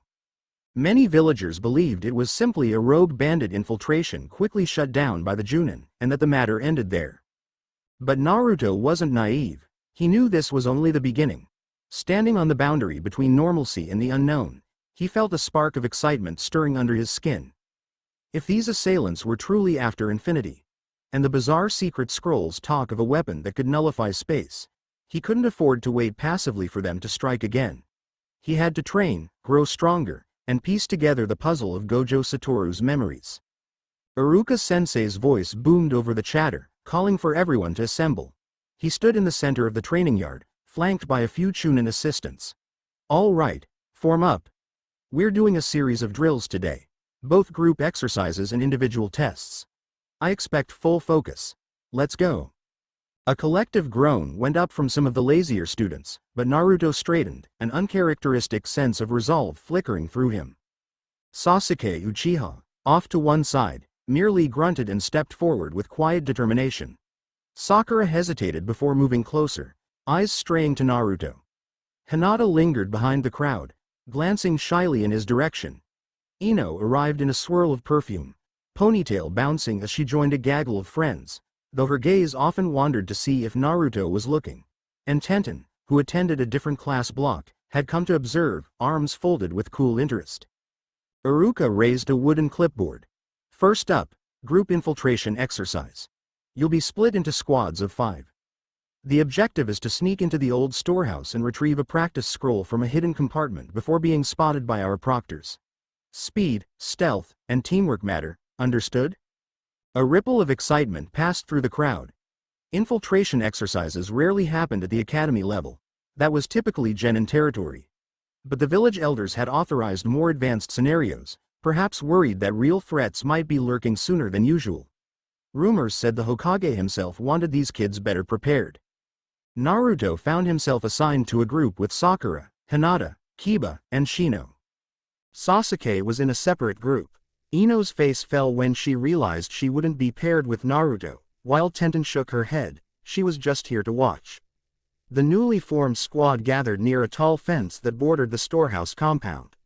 Sakura glanced sideways at Naruto, her expression torn between residual annoyance and curiosity. Hinata offered them both a tentative smile. Kiba cracked his knuckles eagerly. Shino remained silent, hands in his pockets. Kiba grinned, tapping his foot impatiently. All right, let's see who's got real stealth. I'll sniff out any Chunin proctors waiting to ambush us. Shino adjusted his sunglasses. Let's not forget subtlety. If they catch even a hint of us, we lose points. Sakura nodded, trying to assume a leadership tone. We should move in from multiple angles. Kiba, you scout the perimeter. Shino, you watch from the rooftops with your insects. Naruto, she paused, swallowing her pride. You do whatever it is you do. Your infinity might make for a good distraction if we need it. Naruto gave her a lopsided grin. Don't worry, I won't let them see me unless it's necessary. Hinata fiddled with her fingers. My Byakugan can spot the scroll's location. Let me take point. They seed ahead, activating her Byakugan to peer through walls and floors in a methodical sweep. Kiba and Shino spread out to track the positions of any waiting proctors. Sakura and Naruto hung back, ready to swoop in once the path was clear. Despite Naruto's easygoing posture, he was fully alert, tapping into that subtle awareness he'd begun to hone. He could almost feel minute shifts in space, echoes of infinity's domain. Within minutes, Hinata signaled that she'd found the hidden practice scroll stashed in a locked chest on the storehouse's second floor. But there was a snag. Two Chunin lingered in a nearby corridor, presumably lying in wait. Kiba, observing from a half-open window, caught the faintest whiff of them. Shino's insects confirmed the location. They needed a diversion. A playful grin spread across Naruto's face. I'll handle it. Just be ready to grab the scroll.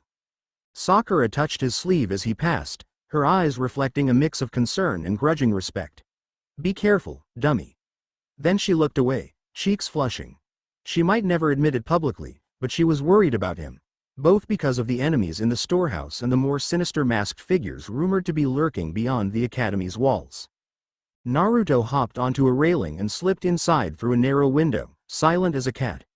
The corridor was dimly lit by a single lantern. The two Chunin guards were posted at the far end, scanning for intruders. Naruto took a breath, picturing infinity as a subtle field around him. It wouldn't block the entire corridor from sight, but if they tried to grab him, well, they'd find out quickly how futile that was. He casually walked forward, footsteps deliberately louder than necessary, allowing his shadow to dance across the wall. Instantly, the Chunin tensed. There, one hissed, hurtling a trio of kunai in Naruto's direction. He let infinity do its work. The kunai drifted to a stop in midair, then clattered harmlessly to the floor. The Chunin's eyes nearly bugged out of their sockets. What the? Naruto performed a half-baked grin. Surprise! He sprinted forward, not to attack but to force their focus on him alone. One guard tried to tackle him, arms outstretched, only to collide with an invisible barrier. The man rebounded with a painful thud. The second guard attempted a lightning-quick leg sweep, which slowed in that intangible gulf around Naruto's body. Naruto hopped back, letting the infinity cushion him so that not even a speck of dust settled on his clothes. Impossible, the guard muttered, stumbling. They fumbled for more kunai, presumably to keep him pinned, but it was too late. Sakura and Hinata slipped into the storeroom behind their backs, retrieving the practice scroll with minimal fuss. Kiba tossed a smoke bomb from the window, clouding the corridor. In the thick haze, Naruto smirked at the stunned Chunin. Thanks for the warm-up, he teased, then vanished into the swirling smoke. By the time the proctors cleared the air, the corridor was empty. Naruto reconvened with his squad outside the storehouse, where an excited Kiba waved the purloined scroll overhead. Shino inclined his head, calm but satisfied. Hinata beamed at Naruto. Sakura tried to maintain her composure, though the corners of her mouth twitched in what might have been a reluctant smile. Iruka eventually tallied the results, announcing that Naruto's team had succeeded with near-perfect points, though he did admonish them for reckless over-reliance on Naruto's infinity. That part made Kiba grumble, but Naruto just shrugged. He didn't mind sharing the credit, nor did he mind the critique. He'd done what he needed to do. Sasuke's group, meanwhile, finished second place in the infiltration exercise, fueling his frustration. As the students drifted into the midday break, Sasuke cornered Naruto by the academy gates, gaze hard. I saw how you took down those Chunin. It was almost effortless, wasn't it? Sasuke asked, voice low. You're not even breaking a sweat anymore. Naruto tilted his head, crossing his arms. I guess so. Infinity's pretty handy. Sasuke's dark eyes smoldered. It's not just handy, it's unstoppable. Or that's what everyone keeps saying. So why bother going through these exercises? Naruto hesitated, meeting Sasuke's stare. Because I'm not just Infinity, Sasuke. I need real experience, not just a shield. You can't rely on a single power to solve everything. He paused, recalling his own doubts about letting Infinity become a crutch. And you know, there might be people who can slip past it. Sasuke scoffed, though an edge of curiosity lurked in his eyes. Like those masked punks who attacked the academy. If they come again, I plan on fighting them too. Naruto offered him a genuine grin, then we'll fight them together. A stiff silence hovered between them. Sasuke wanted to surpass Naruto, but at the same time, a grudging respect simmered. He gave a curt nod and walked away without another word. Naruto couldn't help but note how these encounters with Sasuke felt less hostile than before, still tense, but overshadowed by the sense that they might end up on the same side against a bigger threat.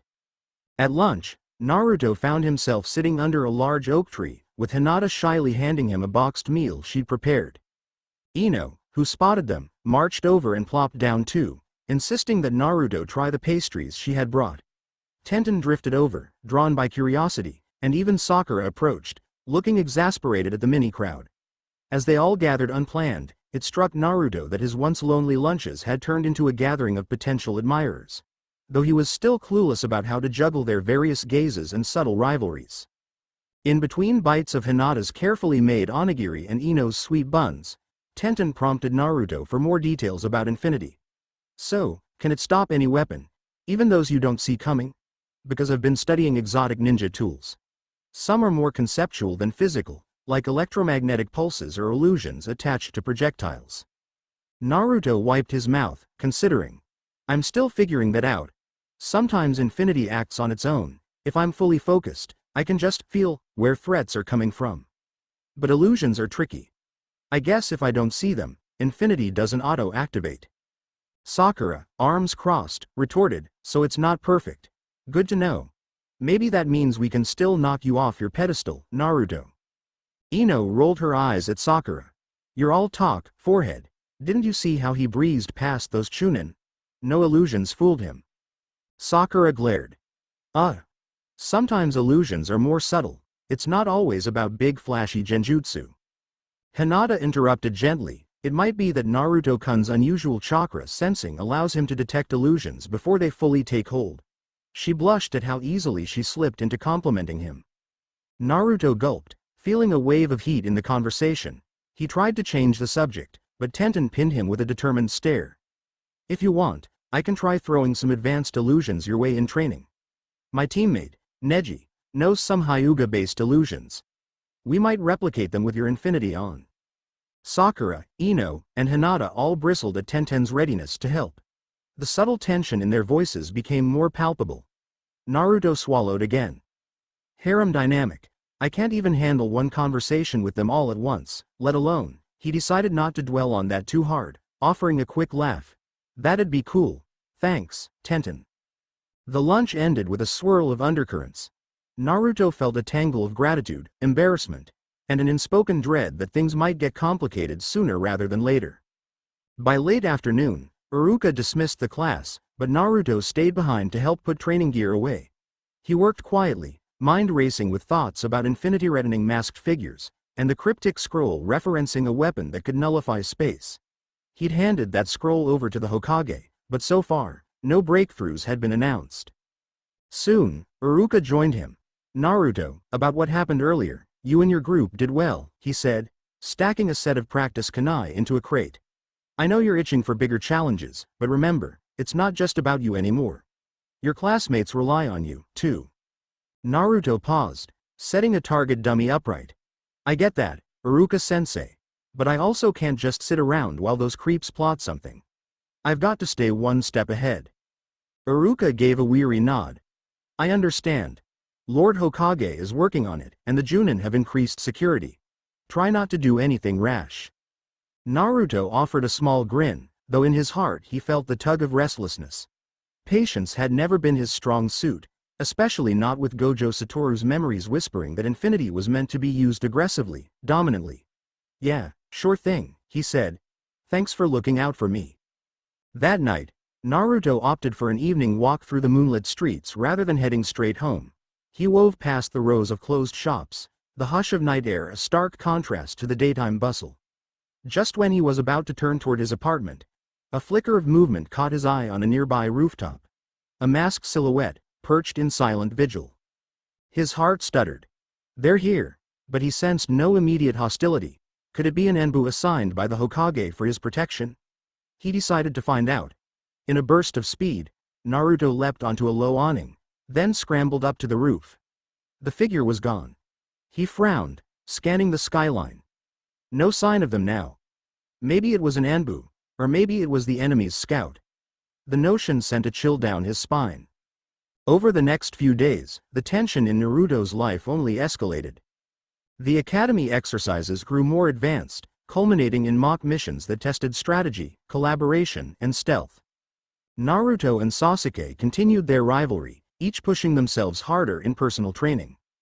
The girls kept weaving in and out of Naruto's orbit, Ino pestering him for tips on how infinity might be combined with her mind transfer jutsu, Sakura demanding he test out illusions with her, Tenten dropping by with a variety of exotic weapons to see if anything could slip through infinity, and Hinata consistently offering gentle support. Meanwhile, sightings of masked individuals lurking in the outskirts of Konoha became more frequent, though few had any direct altercation with Naruto. Each day, he wondered if they were merely biding their time, or if they were searching for the rumored space-severing blade. At last, the opportunity for answers arrived when Iruka announced a special mission for the top 5 students of the Academy's final year group. Unlike the usual D-rank chores, this was authorized by the Hokage himself as a genuine infiltration mission outside the village boundaries, under supervision, of course. The objective: investigate reports of rogue shinobi gathering in the old ruins of a fortress to the north. Sasuke, Naruto, Sakura, Ino, and Shino were selected to form the infiltration unit, with Iruka and a Junin named Koike overseeing them discreetly.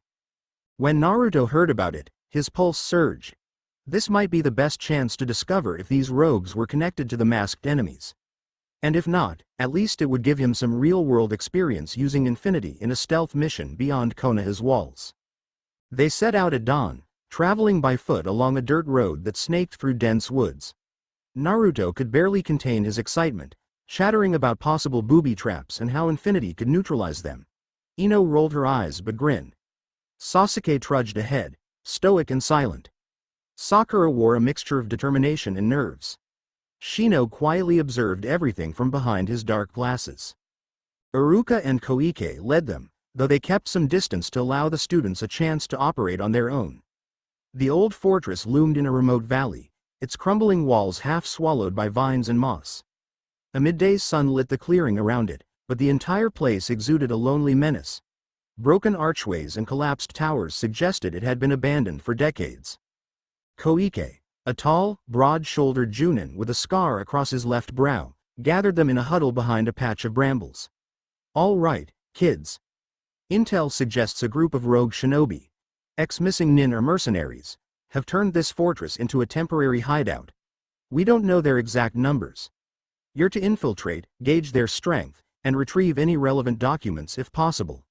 Avoid direct confrontation unless absolutely necessary. Understand? Sasuke clenched his fists. Got it. Naruto nodded vigorously. Let's do this. Sakura glanced at Naruto, recalling how unstoppable he had become in short-range conflict. If something did go south, at least they had infinity on their side. Ino, too, looked secretly relieved that Naruto was present. They split into 2 squads. Sasuke, Sakura, and Shino circled around the fortress's left flank. Naruto and Ino took the right. Koike and Iruka remained on standby at a safe distance, ready to intervene if things went awry. The plan was simple: slip inside, confirm the presence of rogues, gather what intel they could, and regroup. Naruto and Ino crept along a half-collapsed wall. Dried vines provided a precarious handhold as they hoisted themselves onto a ledge. Every scrape of their sandals against stone sounded unbearably loud to Naruto's sharpened senses. His breath caught when he glanced through a slitted window. 4 ninja in battered armor sat around a makeshift table, gambling with kunai as betting tokens. Their headbands were scratched out, belonging to no village. Naruto swallowed. Real missing nin. This just got serious. Ino pressed a finger to her lips, then whispered in Naruto's ear, "I can try a mind transfer on one of them. If it works, I can make him walk outside so you can question him." Naruto nodded, heart thumping. "Be careful. If they notice, you'll be vulnerable." She gave him a firm look. "That's the job, cover me." They hunkered down, Ino forming her family's signature hand seal. She reached out mentally to the nearest rogue, attempting to slip into his consciousness. After a tense few seconds, the man abruptly stiffened at the table. His companions noticed immediately. "Oi, you okay?" one asked. The possessed man jerked upright. Ino, controlling him, tried to have him stand, but the rogue's mind fought back, forcing the body to convulse. Naruto's eyes widened. Mind transfer was more precarious if the target resisted strongly. The other rogues leapt to their feet, brandishing weapons. "Something's up," one snarled, scanning the room. Naruto gritted his teeth, stepping onto the ledge. Time for a distraction. He conjured infinity, jumped through the window, and landed squarely in the middle of the startled rogues. "Hey, guys," he greeted with a cocky grin. "Mind if I join your little party?" They responded by hurling knives. Naruto's barrier flared, sending the blades clattering away. One ninja rushed him with a sword, only to slam into the invisible wall and recoil. Another tried forming hand seals for lightning jutsu, but Naruto gestured, compressing infinity into a concussive wave that knocked him off his feet. All of this, however, caused a commotion loud enough to alert the rest of the fortress. Rapid footsteps echoed in the corridors. The infiltration plan was unraveling. But there was no turning back now. Naruto heard a scream from Ino's real body as she staggered on the ledge, nearly losing her balance under the strain of controlling the rogue. He dashed back to her, infinity swirling around them both. "Snap out of it, Ino." Her eyes flew open, returning to her own mind. The rogue she'd possessed collapsed, hers glared, half lunging, half circling, wary of Naruto's strange power. A muffled explosion from somewhere else in the fortress suggested Sasuke and the others had also run into trouble. This was no longer stealth, it was a full-blown raid. Naruto glanced at Ino, who nodded shakily. "I'm good. Let's keep them off us until the others get away." She formed a quick set of hand seals, sending a wave of illusion pulses into the air. 2 rogues flinched, faces contorted as they fought to remain tethered to reality. Naruto took the opening, unleashing another infinity wave that slammed them into the cracked wall. Bits of debris rained down, and the ceiling groaned ominously.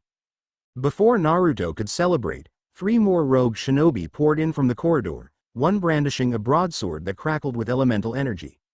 Naruto recognized the flicker of blackish chakra from before. That can't be good. He channeled extra focus into infinity, bracing as the sword cleaved down. The blade stopped a hair's breadth from his head, sizzling in midair with arcs of black lightning. "Damn!" the rogue hissed, straining to force the sword further. Infinity shimmered, refusing to budge, though Naruto felt a jolt of alarm. This was stronger than anything these punks should be using. Could they be connected to the masked group? Did they give these guys cursed weapons or something? Ino tried a telepathic assault from behind, but a second rogue intercepted with a spinning kick that forced her to dodge.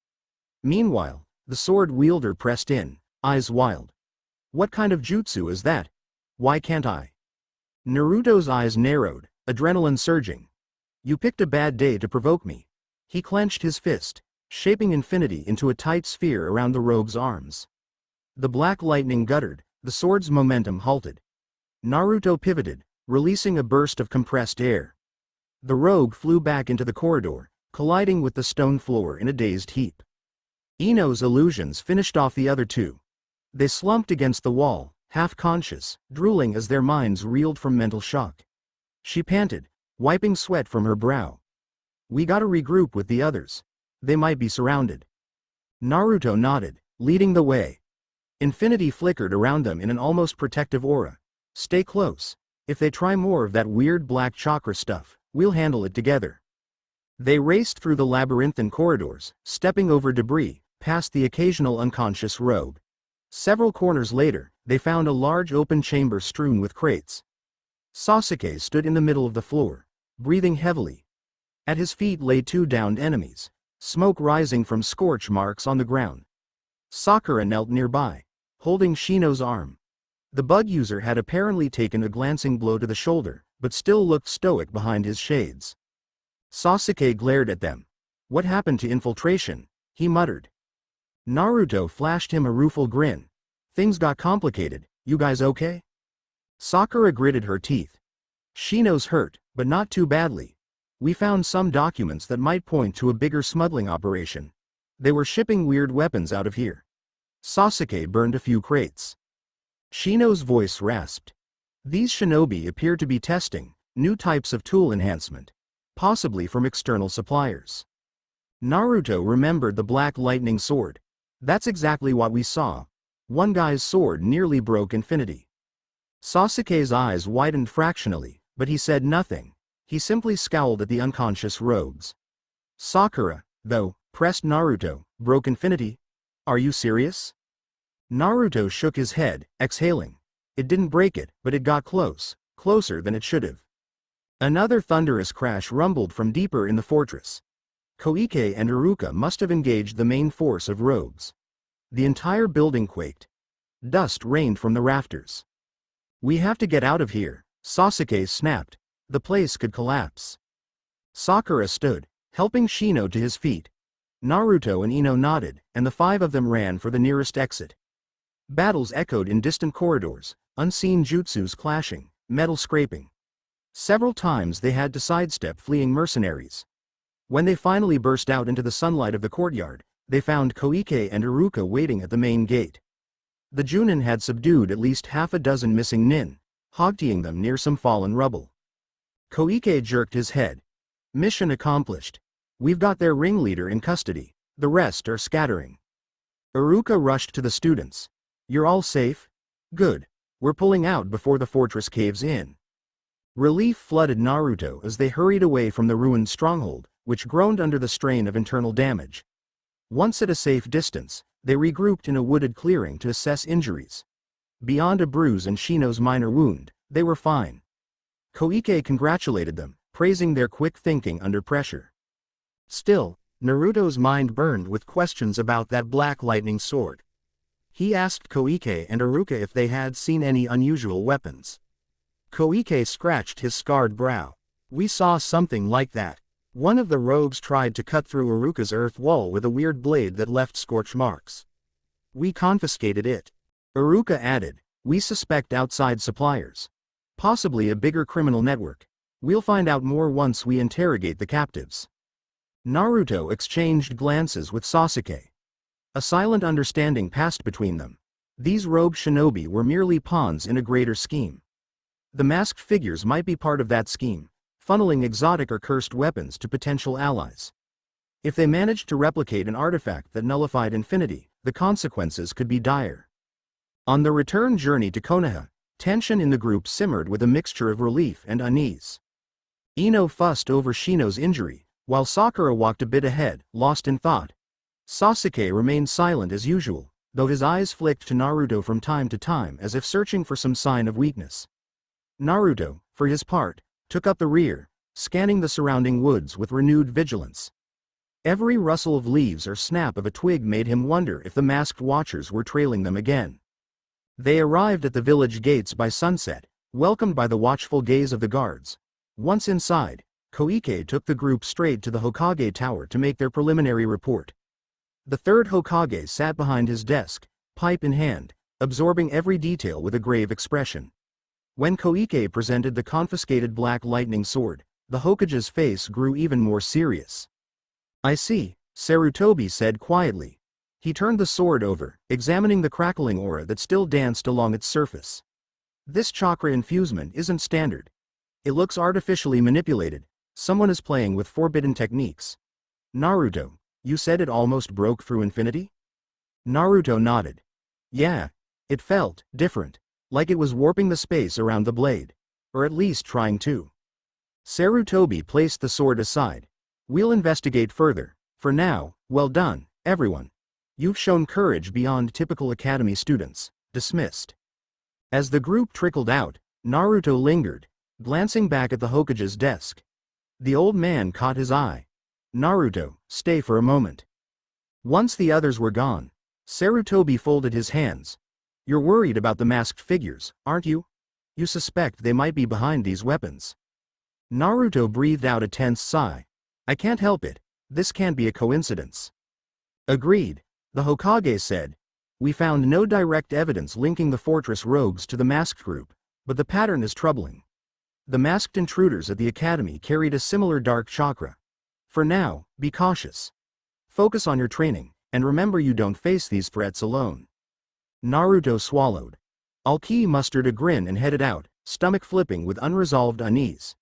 Something big was brewing, and infinity alone wouldn't guarantee victory.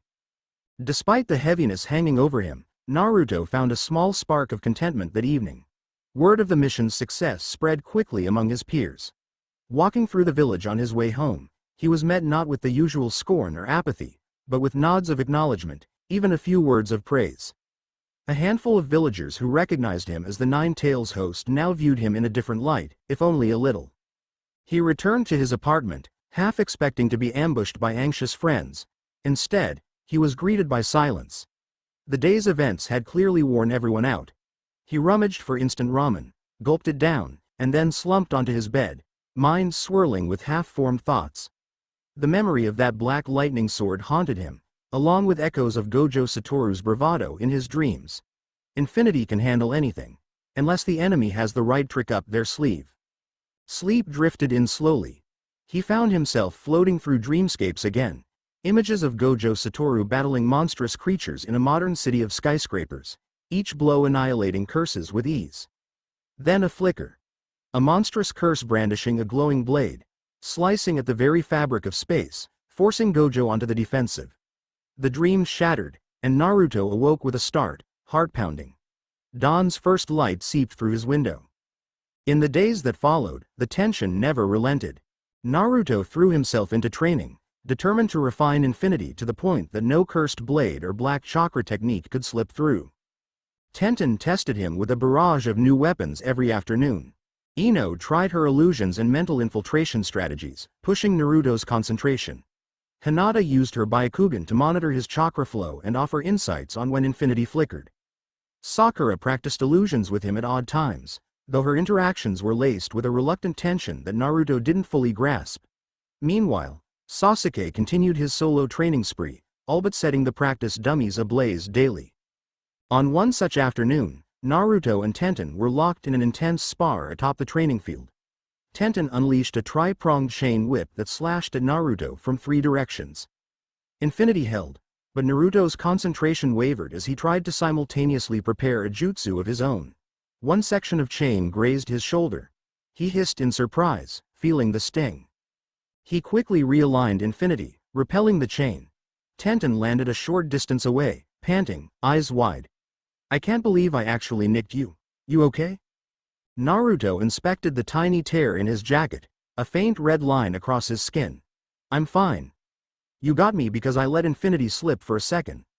I was trying to channel a clone at the same time. He forced a chuckle, though inwardly he was disconcerted. A single moment of distraction, and infinity had faltered. Tenten's eyes shone with a mix of concern and admiration. You're only human, Naruto. Don't forget that. Even infinity doesn't change that fact. Those words echoed long after she left. Naruto turned them over in his head. You're only human. It was a crucial reminder. Even if he inherited Gojo's memories and powers, he was still Naruto Uzumaki. He had friends, a dream of being Hokage, and he cared about how people saw him. He wasn't an unfeeling juggernaut. If he forgot that, he might lose himself. That night, as Naruto strolled through Konoha with a bag of groceries, he almost felt normal, until a flicker of movement caught his eye again, perched on a neighboring rooftop. This time, he recognized the presence immediately. He dropped the groceries onto the street and hurled a kunai at the shape. It struck empty air. The masked figure he'd glimpsed only days before darted away in a blur. Wait, Naruto shouted, bounding after them. This time, he was determined to get answers. He activated Infinity, using it to accelerate his leaps by repelling air beneath his feet. The chase carried them across rooftops and through deserted alleyways. Lanterns flickered, painting the pursuit in ghostly orange light. The masked figure vaulted over a wooden fence, vanishing behind a row of buildings. Naruto, adrenaline pumping, followed. He rounded the corner, only to find empty space. Dead end. Darkness pressed in from all sides. Damn it, he muttered, scanning for chakra signatures. Nothing. He let Infinity fade, frustration gnawing at him. Why had they shown themselves only to flee again? A chill settled on his spine. They're toying with me, or they're making sure I can't forget they're watching. He returned to retrieve his groceries, nerves on edge. As he passed the village square, he spotted a familiar face waiting by a lamppost. Hinata. She started when she saw him approaching, her face lit by the warm glow of the light. Naruto-kun. Are you okay? I saw you running across the rooftops, she said, stepping closer. Was someone chasing you? He managed a smile, though his voice held an edge. Kind of the other way around, actually. Don't worry about it, Hinata. I just have to figure some stuff out. He picked up the half-scattered groceries and sighed. Always something, right? Her eyes brimmed with concern. You're shouldering too much. If you need help. I know, he cut in softly. I'm not alone. He glimpsed the flicker of relief that crossed her expression. The moment was short but comforting. They walked through the quiet streets together, Hinata occasionally stealing glances at his worn face. The tension in his shoulders eased a bit. I do have people I can rely on, he reminded himself. But how can I protect them if Infinity fails? The following morning, the academy staff announced a surprise set of final tests for the year's top students, hinting that early genin promotions could be on the table for those who demonstrated exceptional skill. Naruto found himself startled by the news. He dreamed of becoming a genin for so long, but now the prospect felt overshadowed by the looming threats. Still, he resolved to push forward, hopeful that an official promotion might grant him more freedom to investigate the masked group. As the tests began, the entire school buzzed with a mix of excitement and anxiety. Students performed ninjutsu demonstrations, displayed mastery of chakra control, or sparred against rotating partners. Sasuke dazzled everyone with a newly refined fire-style technique. Sakura showcased illusions advanced for her level. Ino executed near-flawless mind transfer combos. Hinata's gentle fist precision had improved under her father's stern tutoring. Tenten displayed a mastery of throwing weapons that left instructors gaping. And Naruto. He gave a demonstration of infinity-laced shadow clones that made half the teachers break into applause. After the last demonstration, Iruka took the stage, beaming with pride. You've all grown so much. Today, we want to recognize those who've proven ready for the next step. In 2 days, we'll hold an early graduation exam for selected candidates. The rest will follow the usual schedule. This is your chance to show the village that you're prepared for real missions. Sasuke's eyes narrowed with anticipation. Sakura's face lit with eagerness. Ino squealed about the chance to be recognized ahead of the curve. Hinata smiled softly at Naruto. Tenten, though not strictly in the same final year track, was rumored to be testing in her own class too. The atmosphere crackled with ambition. Naruto clenched his fists, a swirl of conflicting emotions surging in his chest. He welcomed the chance to become a genin. It felt like the next logical step in proving himself, in surpassing old stigmas, and in stepping onto the stage where he could truly protect his friends. But an undercurrent of dread licked at the edges of his mind. Could these masked enemies make him? Would they target him when he was in the spotlight? Determined not to let fear cripple him, Naruto left the academy grounds and headed for a secluded training field at the village's edge. He needed to push Infinity further. If a cursed blade or dark chakra technique existed that could breach his defense, he had to discover a countermeasure. Perhaps he could refine Infinity to sense and neutralize such energies preemptively. The memory of how he'd repelled Koji and Atsuo without meaning to, back in the day, came to mind. Infinity was more than a shield. It responded to his intent, shaping the space around him. He spent hours practicing, conjuring clone after clone, layering Infinity around each one until the strain threatened to crack his focus. He tried momentarily combining Infinity with the Rasengan technique he'd only recently begun to learn from rumors of the fourth Hokage's jutsu. Though he didn't know the Rasengan properly yet, he tried shaping raw chakra in his palm, letting Infinity swirl around it. The result was a chaotic burst of swirling air that nearly knocked him flat. He coughed, picking himself up and rubbing a bruised shoulder. Not quite there yet, he thought, stifling a laugh. A sudden sound broke his concentration, a twig snapping underfoot. He whirled, Infinity flaring. To his relief, it was only Tenten, stepping into the clearing with an armful of scrolls. "Don't freak out," she said dryly, eyeing the shimmer of his barrier. "I come in peace." Naruto powered down Infinity, exhaling, "Sorry, I'm on edge." Tenten set her scrolls on a tree stump. "I heard you were out here. Wanted to see if you needed more target practice." She tilted her head, concern edging her voice. "You're pushing yourself hard, huh?" He nodded. "The early genin exam, the masked creeps, the weird weapons, it's a lot. But yeah, I want to train." They spent the next hour launching into a pseudo-spar. Tenten unleashed a barrage of new tools from her scrolls. Some chain scythes, swirling metal fans, and even explosive tag-laced kunai. Naruto scrambled to maintain Infinity while maneuvering around the clearing. Each clang or explosion tested his reflexes. A few blasts rattled him, but Infinity dissipated most of the force. At one point, Tenten faked a high attack while sliding a weighted bola along the ground. It coiled around Naruto's legs, yanking them from under him. He let out a yelp, Infinity flickering as his concentration broke. Tenten seized the opening, flinging a net laced with wire. Naruto threw out his arms at the last second, reactivating Infinity. The net slowed, suspended in midair, letting him scramble free of the bola. Gasping, they paused. Tenten wiped sweat from her brow, a grin flickering across her face. "You keep me on my toes, that's for sure. But you see how a two-pronged attack can disrupt you." Naruto offered a breathless laugh. "Yeah, that was good. If I can't multitask my defense, I'm toast." They lingered as twilight approached, discussing strategies. As Tenten packed up her scrolls, she glanced at Naruto with an unguarded moment of vulnerability. "Hey, just, don't get too reckless during the exam. And watch your back. If the masked group is after Infinity, they might attack when you're at your limit." Naruto nodded, heart warmed by her concern. "I appreciate it, but I won't go down easy." They parted ways, leaving Naruto alone in the growing darkness. He looked at his scuffed hands, recalling Tenten's advice and the lessons from all his sparring sessions. This wasn't just about Infinity's raw power. He needed mastery over the intangible details. If multi-directional attacks could disrupt him, then an even more cunning strategy from the enemy might succeed where brute force failed. As he trudged back into the village, an ache settled in his muscles. Yet excitement roiled in his gut. In just 2 days, the early genin exam would test him, Sasuke, and the rest of the top students in ways the academy's mundane classes never had. "I'm ready. I have to be."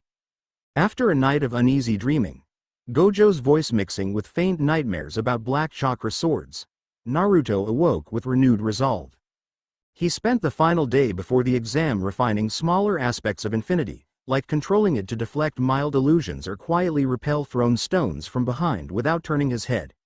Hinata helped by observing with her Byakugan, offering input on chakra flow.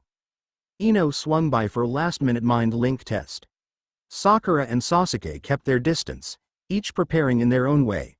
The hush of the village told Naruto that something big was coming. At last, the morning of the exam arrived.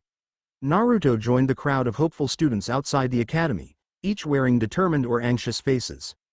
Iruka stood at the entrance with a register, directing them to separate testing rooms. Kakashi Hitaki was also present, leaning casually against a pillar while reading an orange book.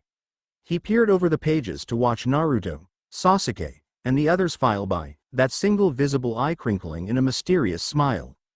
Naruto took his seat in a waiting area with about 15 other students. The exam would proceed in rounds. Written test, practical ninjutsu, and finally a spar or demonstration for a panel of proctors. He thumped his foot impatiently, scanning the hallway for any sign of masked watchers. Nothing so far. Eventually, an instructor opened the door and called his name. The moment had come. He walked into a large classroom repurposed for testing. At the front sat 3 proctors. Ibiki Morino, known for interrogation. Enko Mitarashi, infamous for her love of intense trials. And an older Chunin who looked nervous by comparison. They nodded politely, and Enko offered a savage grin. "Name?" Ibiki asked, though he already knew it. "Naruto Uzumaki," Naruto replied, swallowing a surge of adrenaline. Ibiki slid him a test paper. "Sit. You have 30 minutes to complete the written portion. No cheating, begin." Naruto exhaled. "Written test first, huh?"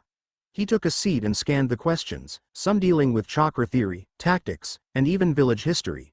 He wasn't the best at pen and paper, but he'd improved a lot recently. Channeling Gojo's sharp mind, plus the hours of studying with Iruka, he steadily wrote down answers, occasionally second-guessing but forging ahead. Time trickled by with agonizing slowness. 10 minutes, 20. Then the buzzer sounded. Ibiki collected the papers, expression unreadable. Enko waved Naruto to the next station, a smaller side room where a single proctor, Kurenai Yuhi, waited. "Demonstrate 2 ninjutsu of your choice, plus a clone jutsu or equivalent," Kurenai said calmly. Naruto performed the shadow clone jutsu with practiced flair, conjuring 3 clones that each gave a mock salute. Then he showcased a wind-based technique Iruka had taught him, sending a controlled gust that rattled the windows. For the third demonstration, he turned to a practice dummy and allowed Infinity to repel a flurry of kunai, revealing a portion of his unique barrier skill. Kurenai observed with keen intelligence, scribbling notes. She then dismissed him, eyes glimmering with interest. "Well done. Now head to the final stage. You'll spar with a Chunin proctor while we evaluate your overall skill." Naruto's heart hammered as he moved to the training hall. The large space had been cleared except for a few spectators. Kakashi, who lingered in the corner flipping through his book, and a couple of instructors he didn't recognize. The proctor he was to fight was a mid-level Chunin, tall and wiry, with a confident stance. They bowed to each other, then squared off. "Begin," came Kurenai's voice through the overhead speakers. The Chunin charged with a blur of motion, brandishing a short blade. Naruto summoned Infinity, carefully modulating it so as not to violently fling the man across the room. He needed to showcase skill, not just unstoppable defense. The Chunin's strikes slowed and connecting. A murmur rose among the onlookers. However, this proctor was no amateur. He feinted, flicking a series of explosive tags onto the floor around Naruto. The tags fizzed to life, bounding unpredictably. Naruto's eyes widened. If the blasts were too close, Infinity might deflect them erratically and endanger the entire hall. He compressed Infinity around himself tightly, letting the explosions rock the immediate vicinity but not blow the roof off. Smoke filled the air. Through the haze, the Chunin pounced again, weaving hand seals. Water prison jutsu. A swirling sphere of water formed, threatening to entrap Naruto. He let Infinity bulge outward, dispersing the water into a fine mist. The proctor stepped back, eyes narrowed, clearly impressed. Naruto seized the moment, launching a swirling vortex of air pressure from his palm, an improvised jutsu akin to the Rasengan's principle but not fully formed. It slammed into the Chunin's guard, sending him skidding across the floor. He recovered quickly, but Kurenai's voice interrupted. "That's enough," she announced, stepping forward with a small smile. "Naruto Uzumaki passes with distinction." Relief and pride washed over Naruto, accompanied by the swirl of memories from Gojo Saturo. He bowed to the proctor, who nodded, admitting defeat. Kakashi closed his book and clapped lazily, "Well done." As Naruto stepped out of the training hall, heart still pounding, he saw Sasuke leaning against the wall, arms folded. "Took you long enough," Sasuke muttered, though his gaze flicked over Naruto like he was sizing up competition. Naruto shot back, "Let me guess. You aced it in half the time." Sasuke shrugged, but Naruto caught the faint twitch of a smile. The tension softened. They both recognized the other had succeeded. Perhaps they'd share the stage as Genin soon. Perhaps they'd be on the same team, or maybe on rival teams. Either way, a new chapter was unfolding. In the corridor, Sakura and Ino walked past, each having finished their own tests. They locked eyes with Naruto, relief evident. Hinata peeked around the corner, whispering that she passed as well. Tenten, from her parallel exam, appeared and gave Naruto a congratulatory thumbs up. An intangible sense of triumph pulsed among them all. They waited in the main hall for official results. Time crawled until at last, Iruka stood before them with a broad smile, reciting names of those who passed. When Naruto's name was called, a cheer rose from Ino and a quiet gasp of joy from Hinata. Sasuke nodded in satisfaction at his own mention. One by one, their achievements were recognized. Naruto closed his eyes briefly, chest tight with emotion. I did it. I'm a genin. He recalled being the outcast troublemaker, scorned and alone. Now he stood among the top of the class, reincarnated with the unstoppable infinity, forging a new destiny with friends beside him. The celebration was short-lived, though, as an ominous hush fell the moment the doors to the hall banged open. A masked Anbu rushed in, whispering urgently to Iruka and one of the Junin. They both paled, exchanging grim looks. Whatever was happening was serious. The sight sent a ripple of alarm through the newly appointed genin. Iruka turned to them, voice taut. Everyone, please remain calm. There's been an incident near the village perimeter. Masked assailants, they've taken out 2 guards and disappeared into the forest. Naruto's stomach dropped. They're here, and they're not even hiding their violence now. The old fear mingled with a new surge of determination. No matter how unstoppable infinity might seem, he'd never truly tested it against an enemy determined to kill, not just to flee or probe. The stakes had just risen, and so had the threat level. The chapter in Naruto's life as a newly minted genin had begun with a triumph, but it already threatened to plunge him into a deadly confrontation with the shadows haunting Konoha's walls. And though his infinity stood as a shield, the masked figures bore the promise of a weapon that could slice through space itself. If that weapon existed, all his power might not be enough. Yet as he exchanged tense looks with Sasuke, Ino, Sakura, Hinata, and Tenten, a fierce resolve welled up in him.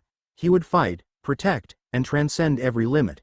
Because that was who Naruto Uzumaki, and the will of Gojo Saturo, demanded him to be. End of Chapter 3. Chapter 4, Unraveling Destinies.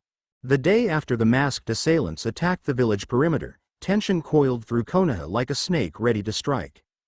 Despite the lingering adrenaline from the genin exam, Naruto found no relief in his newly won status. He'd barely set foot outside the academy when 2 Anbu, masked and silent, appeared at his side, urging him to follow. Frowning, he complied, not missing the anxious looks of his classmates. Sasuke, Sakura, Ino, Hinata, Tenten. Each paused in mid-conversation as they watched Naruto vanish behind those mysterious escorts. He was led to the Hokage's office, where Hiruzen Sarutobi waited alongside a grim-faced Kakashi and a squad of high-ranking shinobi. The third Hokage's expression was grave. With a small nod of acknowledgement, he gestured for Naruto to stand by his side as he addressed the assembled group. We have intel suggesting the masked operatives at our border aren't mere rogues, Sarutobi explained. They may be connected to a far-reaching network trafficking forbidden weapons, possibly the same group that provided those black lightning blades to the fortress rogues. Their target appears to be Naruto, or more specifically, the infinity technique he wields. Kakashi crossed his arms. We intercepted coded messages indicating they're seeking an artifact believed to nullify space-time barriers. If they obtain it, your infinity could become vulnerable. His single visible eye flicked to Naruto, gauging his reaction. Naruto felt a chill climb his spine. So the rumors of a space-severing blade, the one hinted at in that ancient scroll, were true. He forced down a surge of fear, determined not to let it show. Any idea where this artifact is? Sarutobi's gaze shifted toward a large, unrolled map on his desk. We suspect it's housed in an old temple far beyond Konoha's borders, something referred to in your scroll as the Void Temple.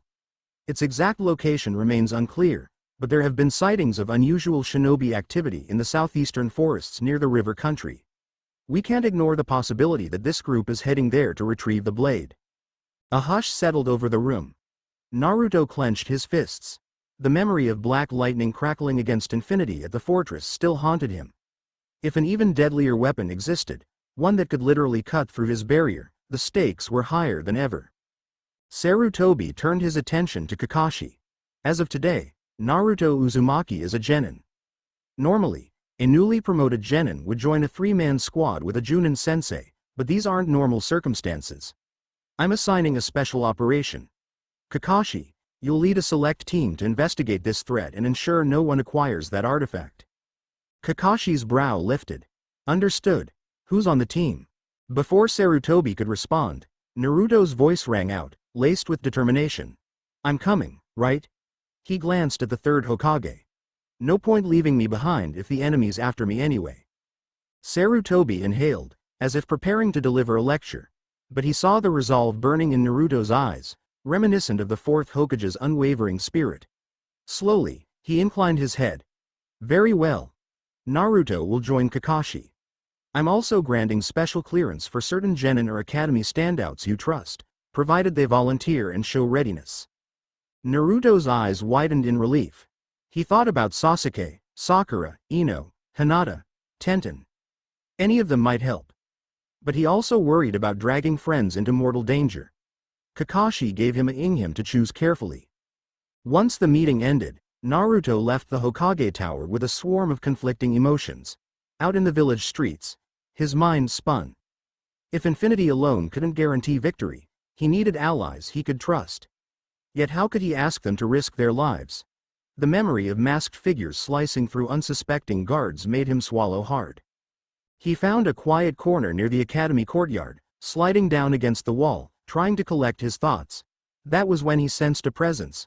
Sasuke, stepping out of the shadows, arms folded over his chest. Been looking for you, Sasuke said curtly. Heard from my brother's old acquaintances that something big is happening.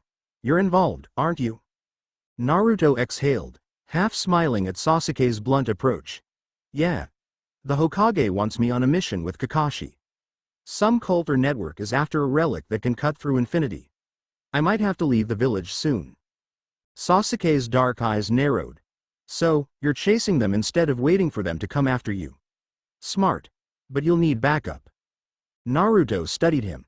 He saw that simmering ambition in Sasuke's face, mixed with an unspoken desire not to be left behind again. The old rivalry bristled, but behind it lay an undeniable truth. They were stronger together. Naruto gave a small nod. I was hoping you'd say that. You in? HN. Sasuke's mouth twitched, fighting a smirk. Try to keep up. It was settled. Naruto rose, dusting himself off. Together, they headed toward the training fields behind the academy, where they often found other classmates honing their skills after hours. Sure enough, they spotted Ino and Sakura there, bickering about some combination move. Hinata stood quietly by a tree, practicing her gentle fist forms. Tenten, from a higher-level class, was nearby testing new weapon scrolls with surprisingly loud clangs of steel. When Naruto and Sasuke approached, the conversation froze. Ino tossed her ponytail back, calling out, Hey, Naruto. Took you long enough to show up. We heard rumors that something serious is brewing. Yeah, spill, Sakura added, crossing her arms. We see you two strutting around like you've got a secret. Tenten set down her practice spear, curiosity evident in her eyes. Hinata, as usual, hung back a step, hands clasped. Naruto took a breath, scanning the small group of friends and rivals. Even a few days ago, he'd have found it impossible to gather them all calmly in one place. Now, they stood on the threshold of geninhood or had just earned it. They each held formidable potential, and if Naruto was being honest, he couldn't imagine a better group to watch his back. He explained the situation as succinctly as he could. The rumored Void Temple, the masked group's pursuit of a space-severing artifact, the Hokage's special assignment, and Kakashi's lead role. He didn't gloss over the dangers. By the end, the tension was so thick you could cut it with a kunai. Sakura's eyes darted between Sasuke and Naruto. You want us to join this mission? But we're just kids. Newly minted genin at best. This sounds like an S-rank threat. Tenten tapped her chin thoughtfully.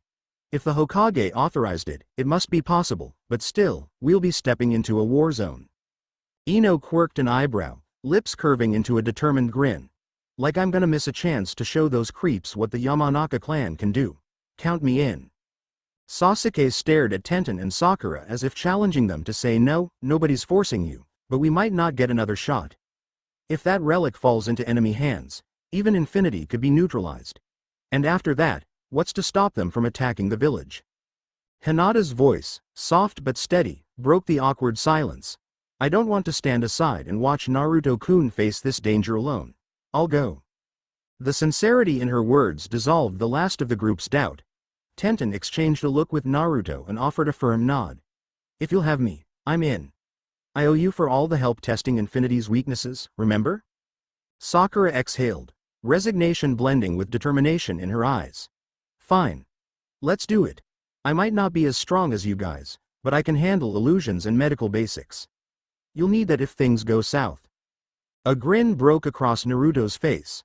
Relief, gratitude, and a new sense of camaraderie swept through him. He realized how far he'd come, from lonely troublemaker to someone worthy of these shinobi's trust.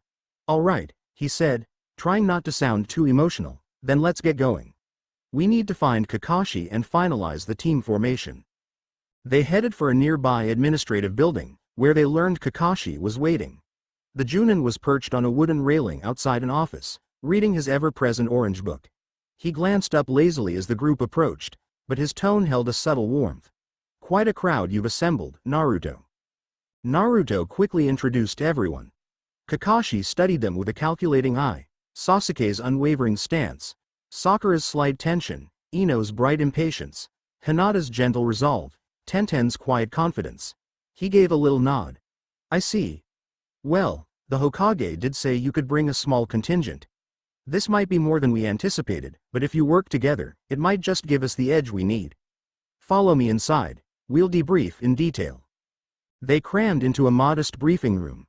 Kakashi pinned a map of the southeast region to the wall. He explained that an undercover Konoha scout reported increased ninja presence near the border of river country, possibly heading deeper into uncharted territory. They had about a 3-day window before those suspects could vanish entirely or worse, reach the Void Temple first. Our objective, Kakashi said, is to intercept these rogue shinobi, gather intel, and prevent them from acquiring the artifact. Naruto is essential because the enemy's drawn to his infinity, and he might be our best counter if they try to test it again. Sasuke interjected, and if they have that rumored blade that cuts through space. A hush fell. Kakashi's visible eye narrowed thoughtfully. We'll handle it. That's why I'm coming along. Plus, we have additional Junin backup planned if things escalate. Naruto swallowed, adrenaline already coursing. So when do we leave? Dawn tomorrow, Kakashi replied. Gather supplies. Keep a low profile. We can't telegraph our movement to potential spies in the village. And, rest up. We may not get much sleep once we're on the road. Over the next few hours, Naruto and his newly formed squad scattered across Konoha, preparing. Ino borrowed specialized tracking tags from her clan. Sakura packed portable medkits. Tenten rummaged through a local blacksmith shop for last-minute gear. Hinata quietly visited her clan's compound, presumably to inform them she'd be gone. Sasuke insisted on one final training session, pushing his stamina to the brink. Through it all, Naruto felt both excitement and dread swirling inside him. The sense of an impending showdown pressed against his thoughts. Late that evening, Naruto found a moment to breathe on the rooftop of his apartment complex. Staring at the moonlit village below, he dwelled on the leaps his life had taken recently. He thought of Gojo Satoru's memories, images of unstoppable might, confidence bordering on arrogance, and unstoppable dominion over foes. Even so, he also remembered how loneliness had crept into Gojo's life, how that overwhelming power isolated him from those who couldn't hope to match him. I won't let that happen here, Naruto told himself. I've got friends I trust, and we'll stand together. Morning arrived in a swirl of dew and chilled air. The sun had barely risen when Naruto, backpack slung across one shoulder, hurried to the village gates. He found Kakashi already there, leaning on the wooden railing, plus Hinata and Tenten.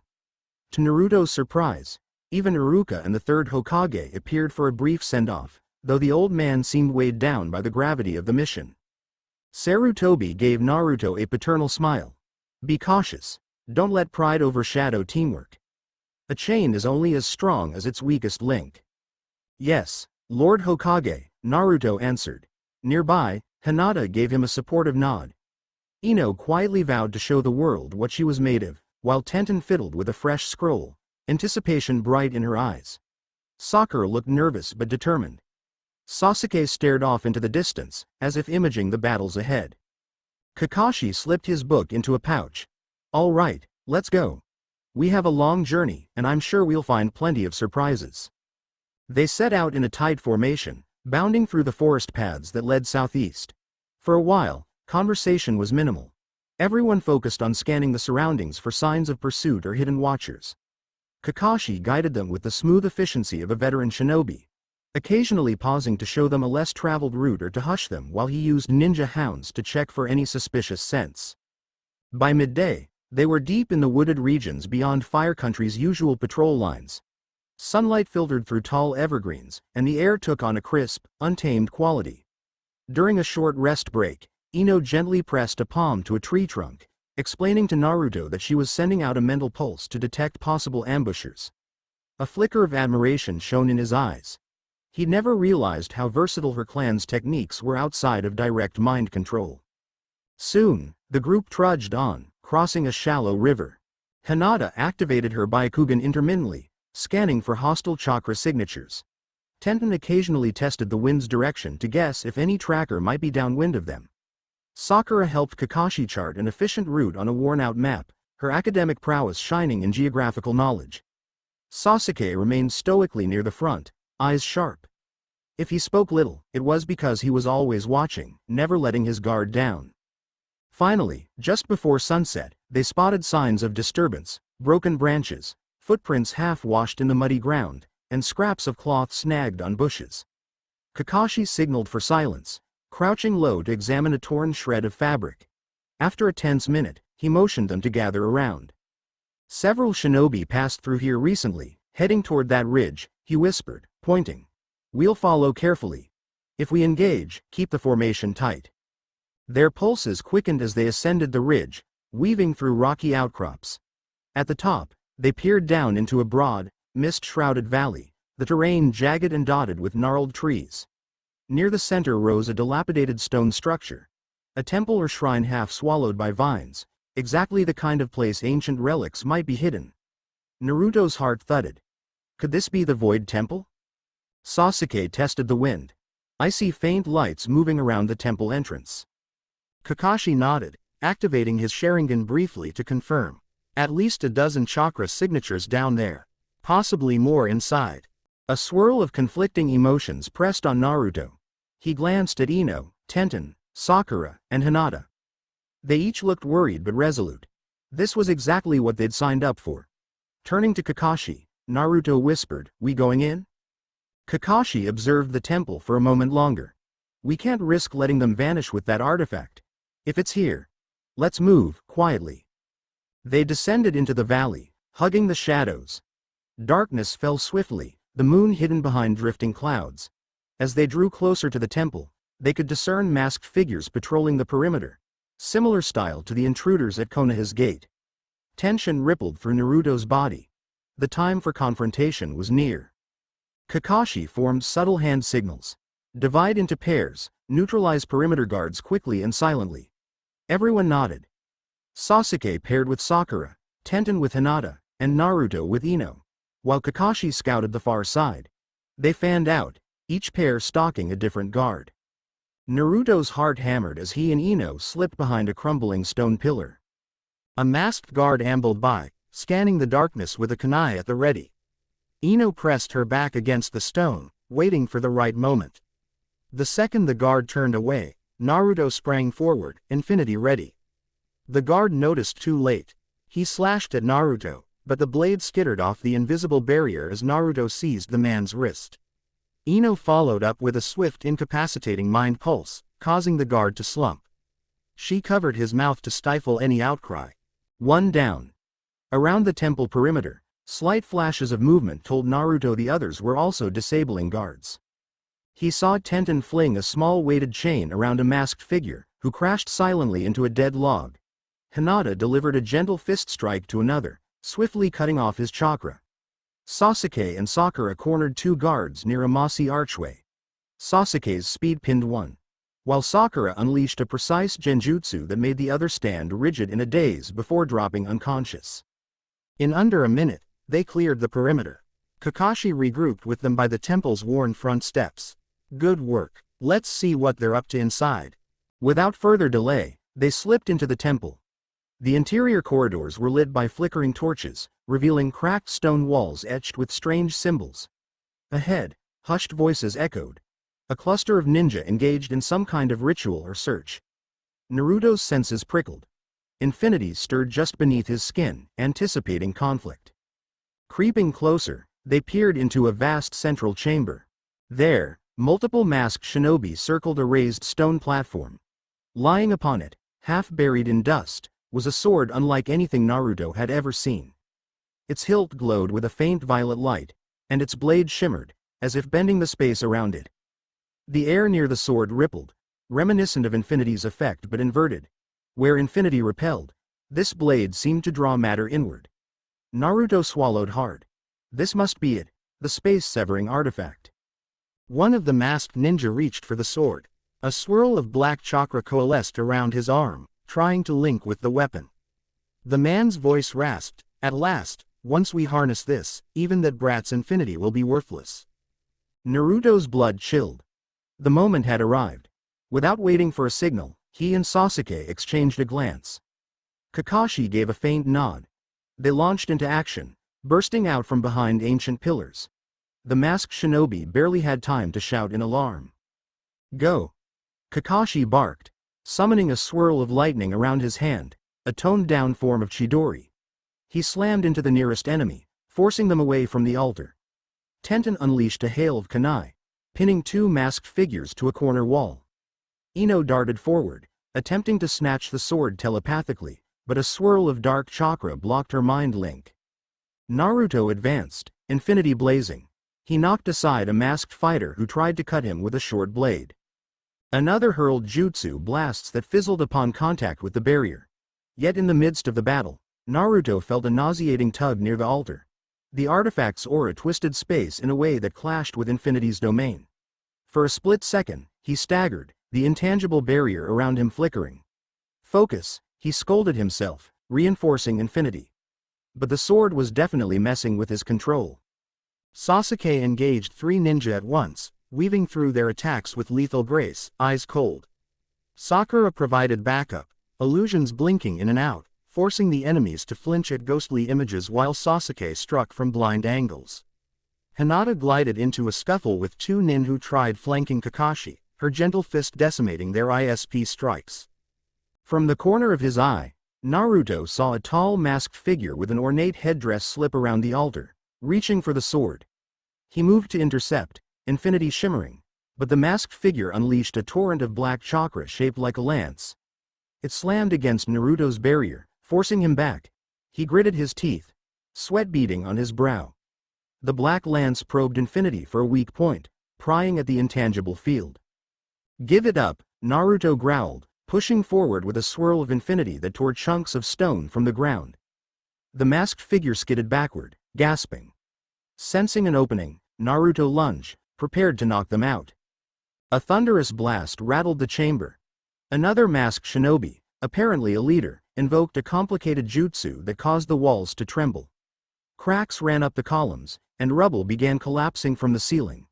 "We'll bury you all here," the leader snarled, chakra pulsating. In the chaos, that tall masked figure seized the moment to snatch the glowing blade from the altar. A collective shout rose from Kakashi's squad. They hurled kunai, illusions, and a volley of attacks, but the masked figure brandished the blade. Space itself warped around the metal, swallowing or deflecting incoming projectiles. Naruto's heart lurched. He recognized the phenomenon, like a dark mirror of Infinity. This blade devoured matter instead of repelling it. "Fall back!" Kakashi yelled, fighting off a swarm of lesser masked ninja. Dust and rock rained from above, forcing everyone to scatter. The figure with the artifact sprinted for a side exit, presumably leading deeper underground or outside. Naruto refused to let them escape.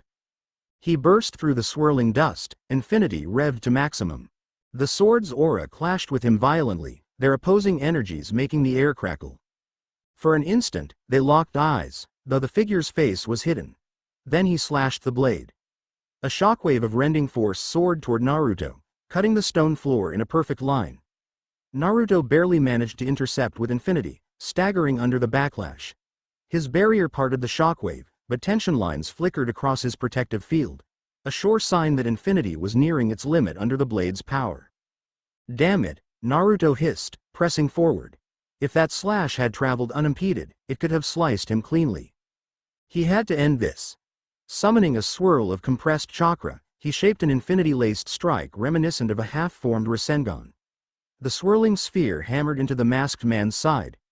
The sword swung in defense, but the collision produced a thunderous boom that rocked the chamber.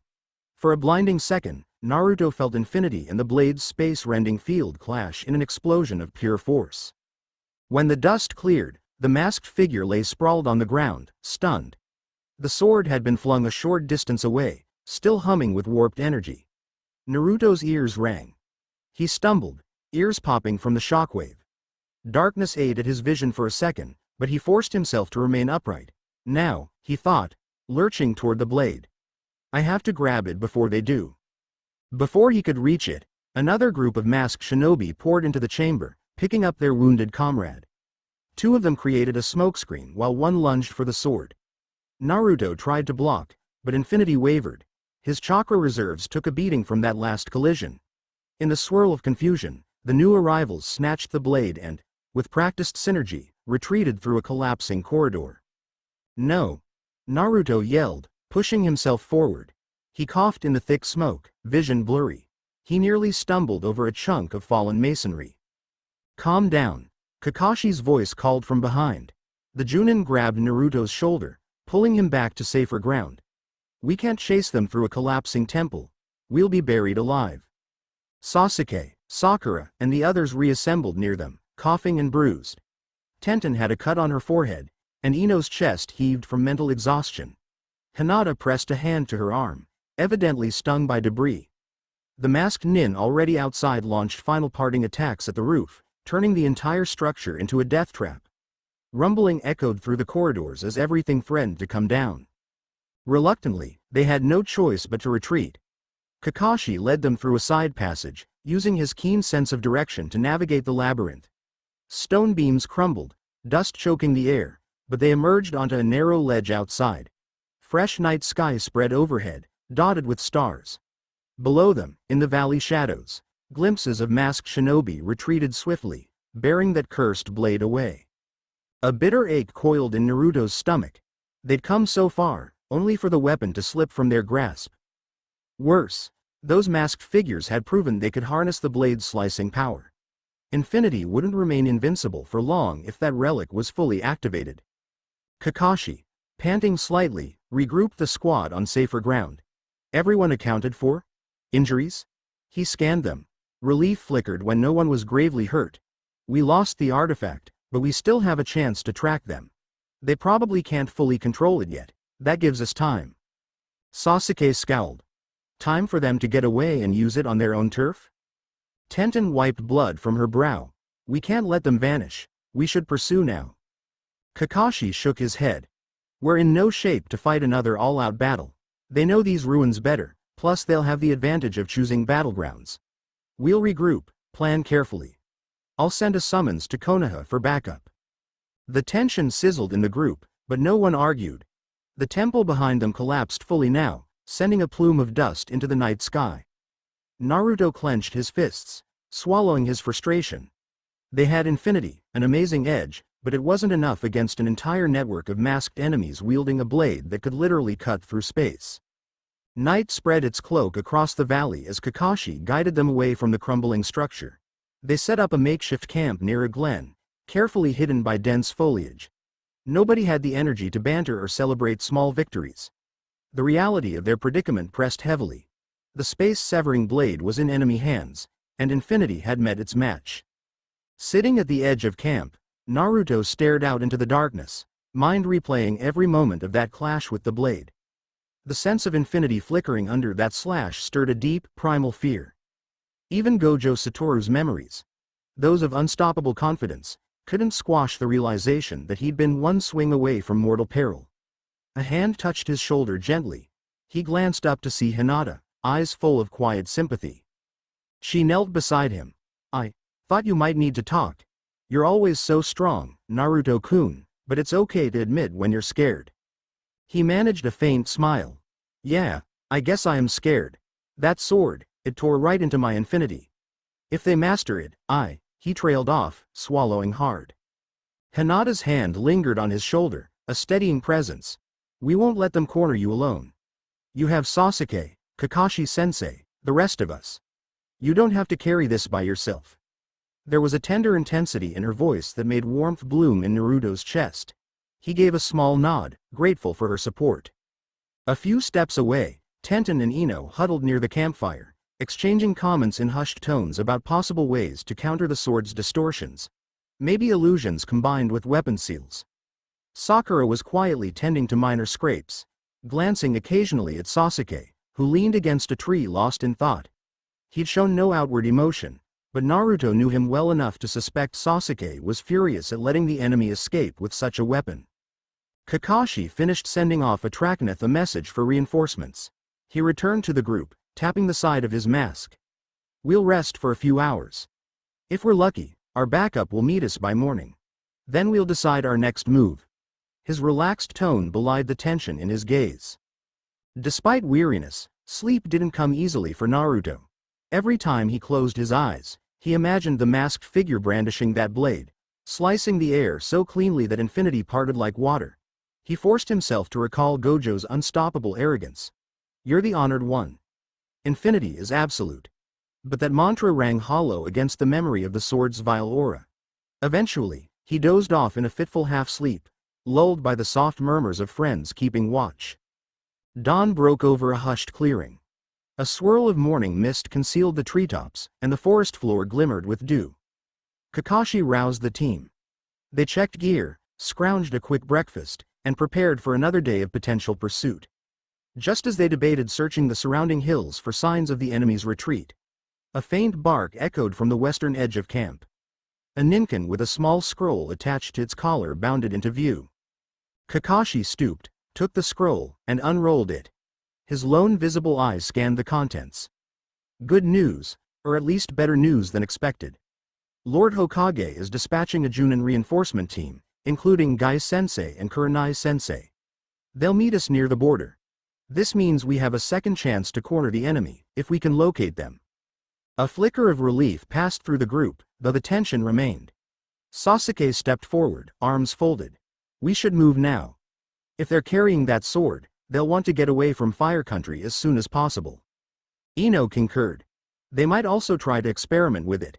If they discover a stable method to cut through infinity, we'll be in trouble. Tenten cinched her weapon scrolls tighter. Let's cover ground. Maybe we can find tracks or sense their chakra from a distance. Kakashi agreed. They broke camp and resumed their search, spreading out in a loose formation with Hinata's Byakugan and Ino's sensory pulses leading the way.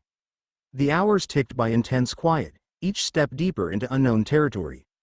The forest gradually gave way to rocky hills, then to a swampy lowland. The smell of damp earth filled the air, thick with mosquitoes.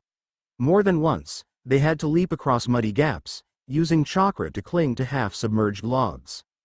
Late afternoon found them in a dark wetland area, where spindly trees rose from brackish water, and vines drooped overhead. Hinata halted abruptly, her Byakugan active, pale eyes widening. There's a cluster of chakra signatures a few hundred meters ahead. Maybe 6 or 7. They're stationary, but they feel tense. Kakashi motioned everyone to crouch behind the broad root of a giant cypress.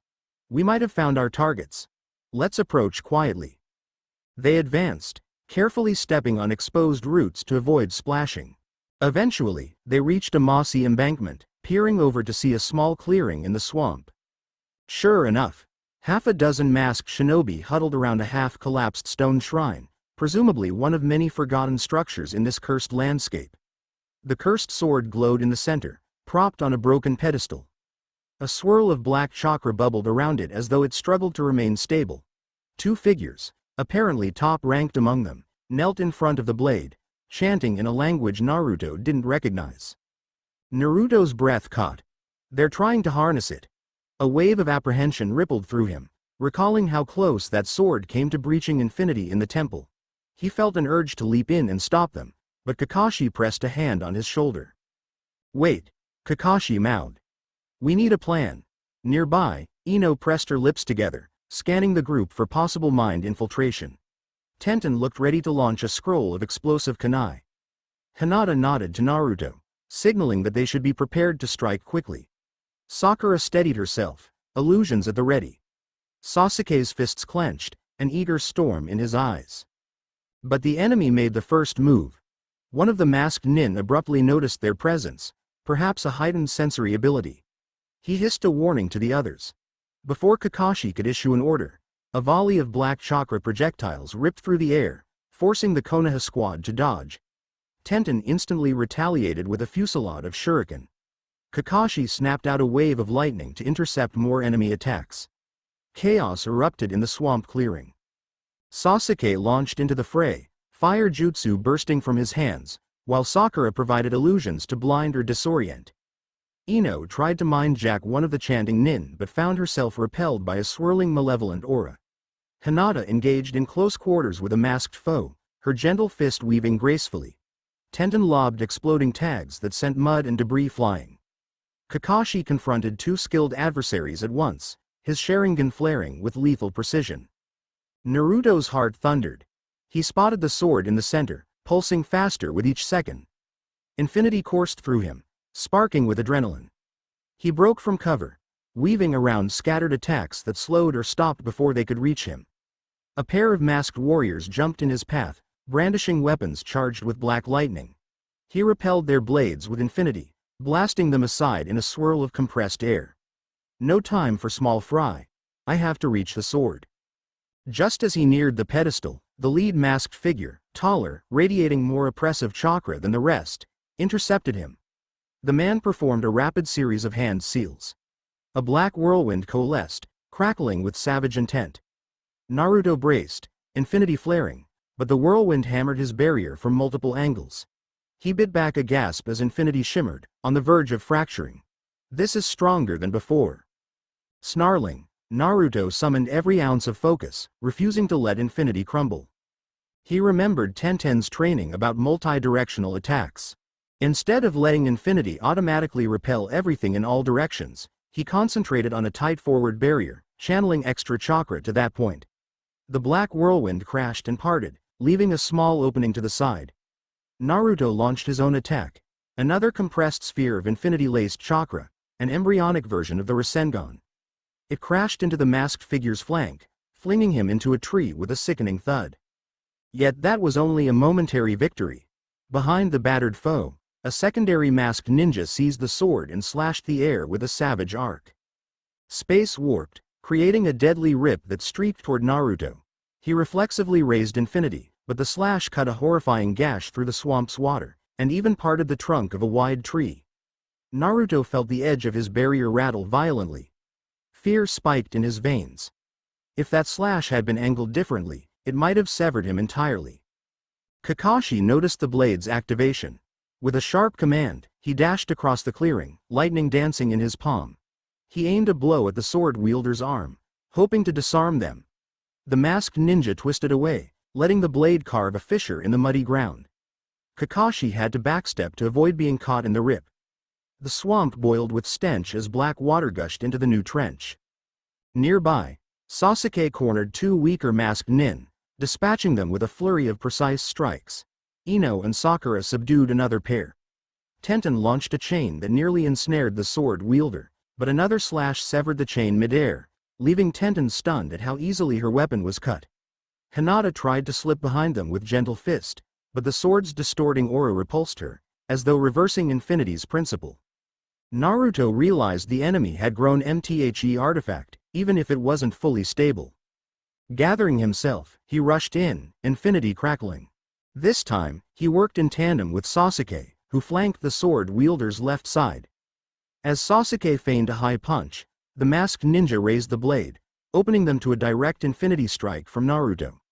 But the foe was no amateur. Sensing the trap, they pivoted, unleashing a horizontal slash that forced both Naruto and Sasuke to leap back. The slash carved a swirling gap in the swamp, water spraying. Infinity flickered, and Naruto winced as a stray fragment grazed his arm. Damn, Sasuke growled, landing beside Naruto. Blood trickled from a small cut on his cheek. Clearly, the blade's partial slashes had enough range to wound even him. This is insane. Before Naruto could answer, a bright flash erupted at the clearing's edge, Tenten's bombs. Time to disorient the masked nin. The momentary flash gave Kakashi the opening to dash in at lightning speed. He targeted the sword wielder's wrist, charging a short burst of Chidori. The masked ninja raised the blade, but infinity flickered again from Naruto's vantage, bending space in a way that forced the slash off course. Kakashi's lightning connected, searing the foe's arm with a sizzling crackle. A wail of agony filled the swamp as the masked ninja dropped to one knee, the blade clattering into the mud. Another masked accomplice tried to intervene, but was tackled by Sasuke's fierce assault. Sakura overlaid illusions that caused him to flail in confusion, and Hinata's gentle fist followed up with a disabling strike. As for the fallen blade, Tenten whipped out a sealed metal cylinder, hoping to contain it. However, the sword pulsed with malevolent energy, resisting the sealing scroll's vacuum. Naruto, heart-pounding, lunged forward, determined to end this. He pinned the wounded sword wielder with infinity, preventing him from grabbing the weapon again. The aura of the blade still fought, but with the user incapacitated, it had lost its immediate impetus. Kakashi signaled them to be cautious. One wrong move could trigger another slash. Exhausted from the prolonged fight, they carefully gathered the subdued masked foes, tying them with ninja wire. Only 2 or 3 had managed to flee, leaving behind their fallen brethren. In the swirling gloom of the swamp, Kakashi inspected the blade, hands crackling lightly with chakra to keep it dormant. "It's stable but extremely volatile," he murmured, turning it so the twisted metal glinted in the muddy light. "We need to seal it properly, or it'll remain a threat." Tenten stepped up with a specialized sealing scroll. She and Kakashi worked together, layering complex markings around the sword's surface. Sakura and Ino backed them with small illusions to calm the blade's thrashing aura. Hinata maintained watch, Byakugan scanning for any further ambush. Naruto and Sasuke stood guard over the captives, infinity humming around Naruto in case someone tried a last-ditch assault. Finally, with a subdued hiss, the sword sank into the seal. Tenten exhaled shakily, rolling the scroll shut. "Got it. At least temporarily." She met Naruto's eyes, relief and a hint of awe shining there. "We did it." Exhaustion mingled with euphoria. They had reclaimed the artifact. It hadn't been easy, and infinity still reeled from clashing with that unnatural blade, but they'd pulled it off together. Nearby, the masked ninja lay bound and broken. Kakashi eyed them with a cold, assessing look. "We'll hand them over to Konoha's interrogation unit. Might get the whereabouts of the rest of their network." Sasuke glowered, obviously displeased that some escaped. "At least we got the sword," he said. "No more slicing infinity to pieces." Naruto steadied himself, stepping away from the subdued enemies. A wave of dizziness caught him off guard. He'd poured so much chakra into infinity that his reserves felt dangerously low. He forced a grin, ignoring the tremor in his limbs. "Yeah. We're safe now, at least from that." Moments later, Kakashi's summons returned with news that the Junin reinforcements, led by Might Guy and Kurenai, were not far behind. Relief replaced the swamp's oppressive gloom. They'd manage prisoner transport and ensure the sword was sealed beyond normal means, maybe locked under the Hokage's watch. Naruto slumped against a mossy trunk, letting the tension drain. Sakura approached with a canteen of water. "You look wiped out," she said, not unkindly. "Drink. And let me check your arms, you're bleeding." "Thanks," he mumbled, accepting her help. He realized her expression was gentler than usual. She'd seen infinity battered to its limits and recognized that, for all his bravado, Naruto could be hurt, too. Nearby, Ino gave Naruto a supportive pat on the shoulder, while Tenten raised a weak thumbs up, exhausted but smiling. Hinata discreetly hovered until Naruto caught her eye, then offered him a small, relieved smile.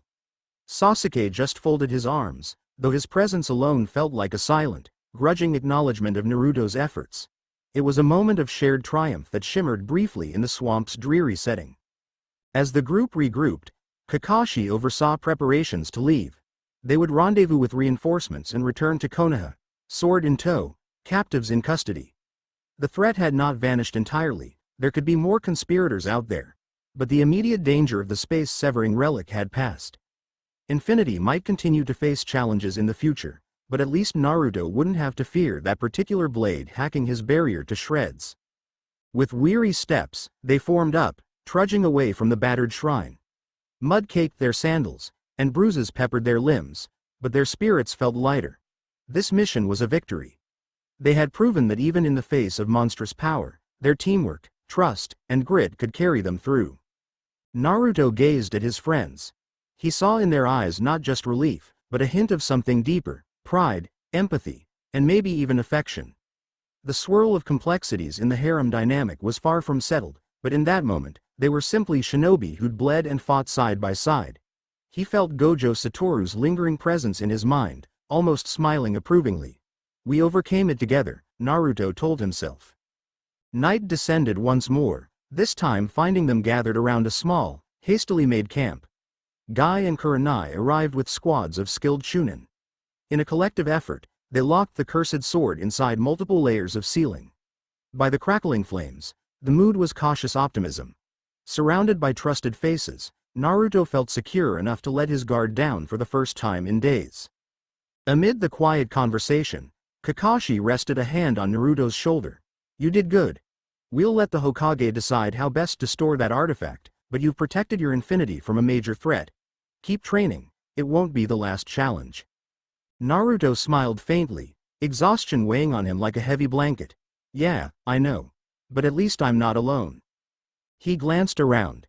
Tenten fiddling with her bandages, Ino stifling a yawn, Sakura massaging her sore wrist, Sasuke brooding in silence, Hinata looking content to just be near them.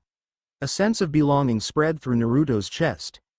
Even if infinity marked him as a target, he had comrades willing to face the storm by his side. The crackle of the fire lulled him toward uneasy sleep. In the haze of near slumber, he recalled glimpses of Gojo's old battles, monstrous curses, illusions, entire domains shattering under infinity's might. And then he remembered the hush that always followed Gojo's victories, the unshakable sense of loneliness. But Naruto felt certain that his own path would differ. Though infinity might isolate him in concept, his friends bridged that gap. He wasn't meant to be alone. As dawn approached again, the group prepared to head back to Cactorius, with a new sense of unity. They had glimpsed the shape of the war lurking beyond the horizon. A shadowy network dealing in forbidden powers, masked operatives with twisted chakra, hints of deeper conspiracies. Yet they stood on the threshold of the next chapter. Newly forged genin, forging alliances that promised to rewrite the fate of the shinobi world. With the cursed blade sealed away, and infinity proven resilient, Naruto felt a renewed surge of confidence. This was only the beginning. Someday, he would surpass every limit, become Hokage, and protect the people he cared about. Harem of admirers or not, nothing, not even a sword that severs space, would stand in his way forever. He was Naruto Uzumaki, inheritor of Gojo Satoru's will, and the world would never be the same. End of Chapter 4. Chapter 5. Infinity tested. The 2-week journey back to Konoha was punctuated by long stretches of exhausted silence and fleeting moments of warm camaraderie. There had been close calls and brutal battles, but with Kakashi's leadership and teamwork, Naruto's squad had managed to subdue the space-severing blade and capture most of the masked culprits. Now that the artifact was secured and escorted by Junin reinforcements, the tension in the group eased, at least on the surface. Every so often, Naruto would catch himself gazing down at his own hands, remembering the sheer terror of feeling infinity strain under the blade's savage slash. He might be the reincarnation of Gojo Satoru, but near the end of that fight, he'd felt entirely human, shaken to his core. Yet each time doubt surfaced, he'd recall how his friends had rushed in to help, how they'd risked everything to keep him safe, even as he tried to protect them in return. By the time they stood before Konoha's massive wooden gates, the battered group drew stares of curiosity and relief.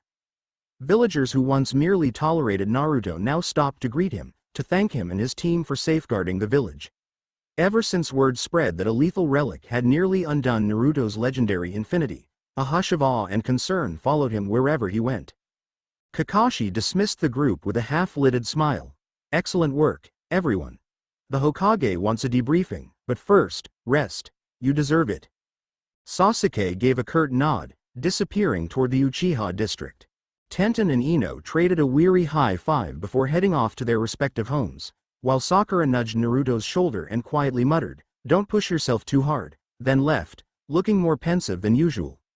Hinata lingered a moment. offering Naruto a gentle smile and a promise to see him later.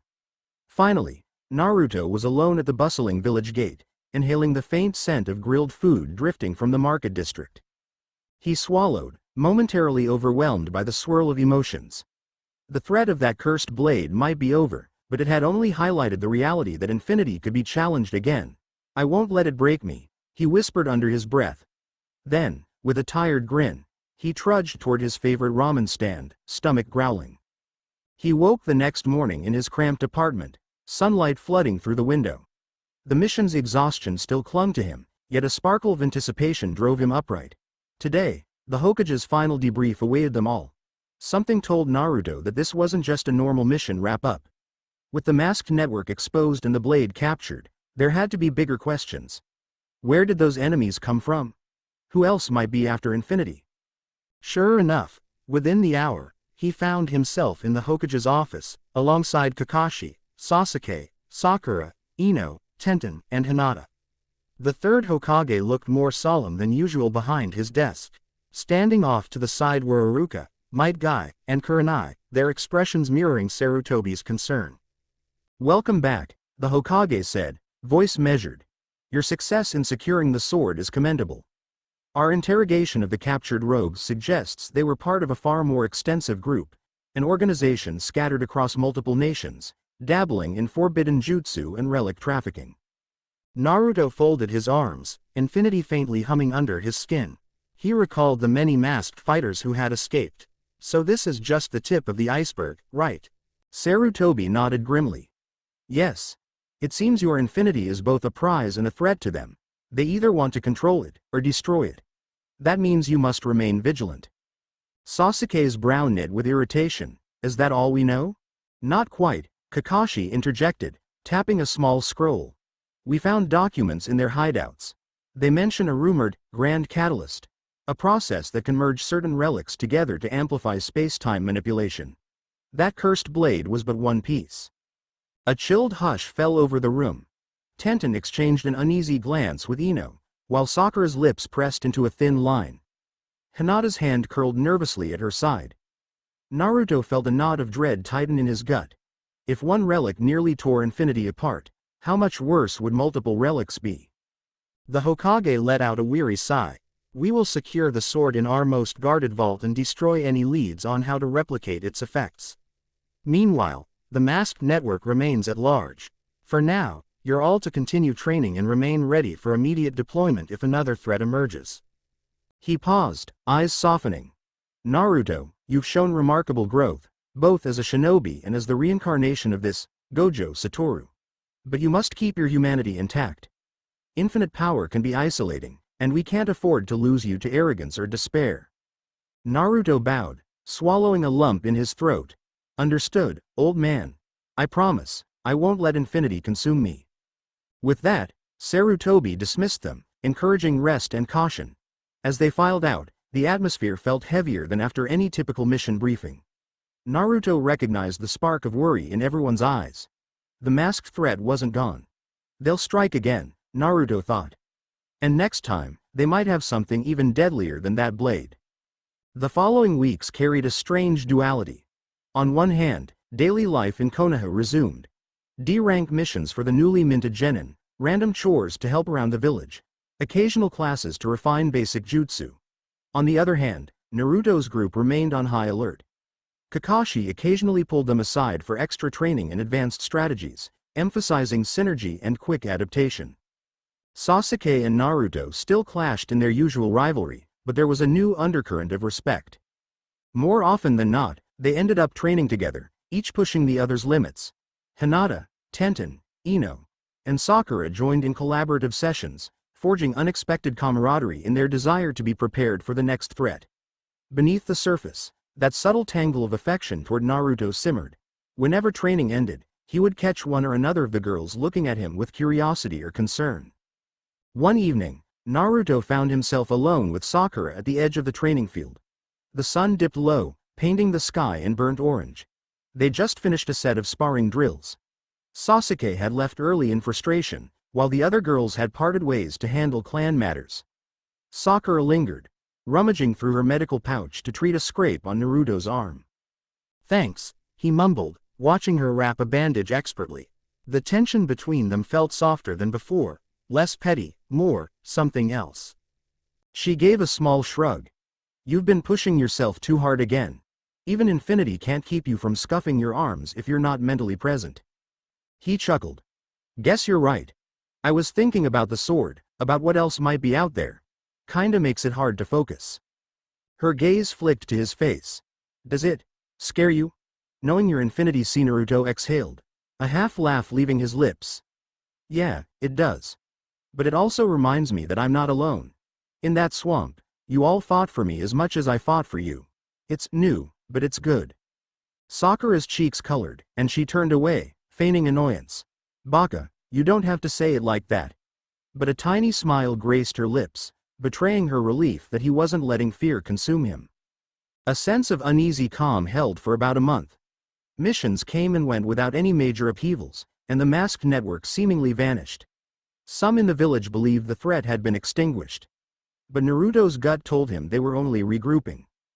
That suspicion became reality late one night when a frantic report spread through the village. A small band of masked shinobi had been spotted infiltrating Konoha's outskirts, targeting the sealed sword vault. Alarms clamored, drawing Junin and Enbu from every corner. Naruto leapt out of bed, heart pounding, infinity thrumming at the edges of his awareness. He sprinted through dark streets lit by the flicker of emergency lanterns, heading straight for the Hokage Tower, where the vault resided deep underground. He wasn't alone. By the time he reached the tower's base, Sasuke, Hinata, and Tenten converged, each having rushed from their homes. Ino and Sakura arrived moments later, panting from the sprint. Kakashi was already there, a swirling storm of tension in his gaze. Kakashi-sensei, what's happening? Naruto demanded, struggling to steady his breath. The copy ninja's voice was low.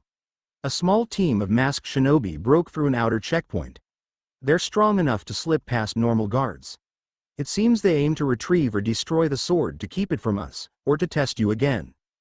In the distance, a loud explosion rocked the night, echoing through the corridors of the tower's lower levels. The group shared a tense look. Without another word, Kakashi led them inside. Anbu at the entrance waved them through, confirming the assault was still ongoing but that the attackers hadn't yet reached the vault. They navigated narrow, torchlit hallways descending beneath the Hokage's main chambers.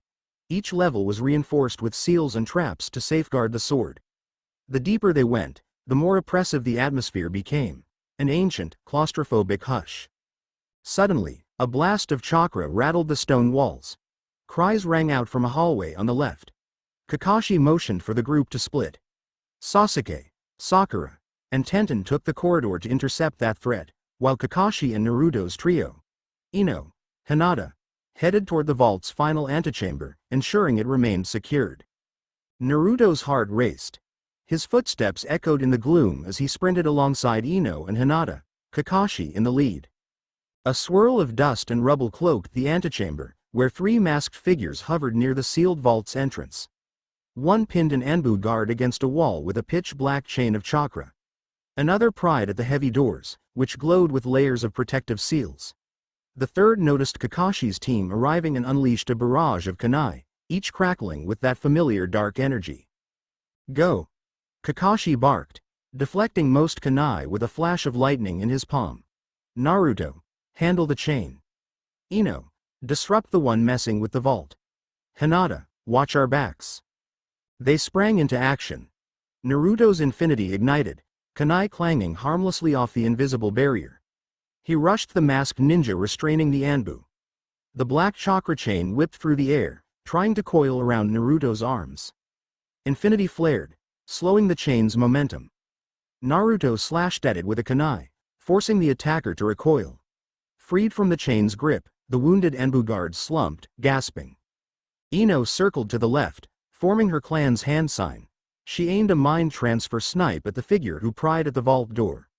The masked shinobi buckled, then stiffened, letting out a guttural growl. Even from a distance, Naruto could tell they were skilled. Ino's mental infiltration worked, but the enemy resisted fiercely, thrashing as though possessed. Hinata, meanwhile, guarded the corridor, Byakugan active. No more reinforcements coming from behind, she called, relief in her tone. But hurry. Naruto faced the ninja wielding the black chain. The man sneered behind his mask, spitting, "You again." The boy with the unbreakable barrier. He lunged, chain sizzling with cursed chakra, attacking from multiple angles.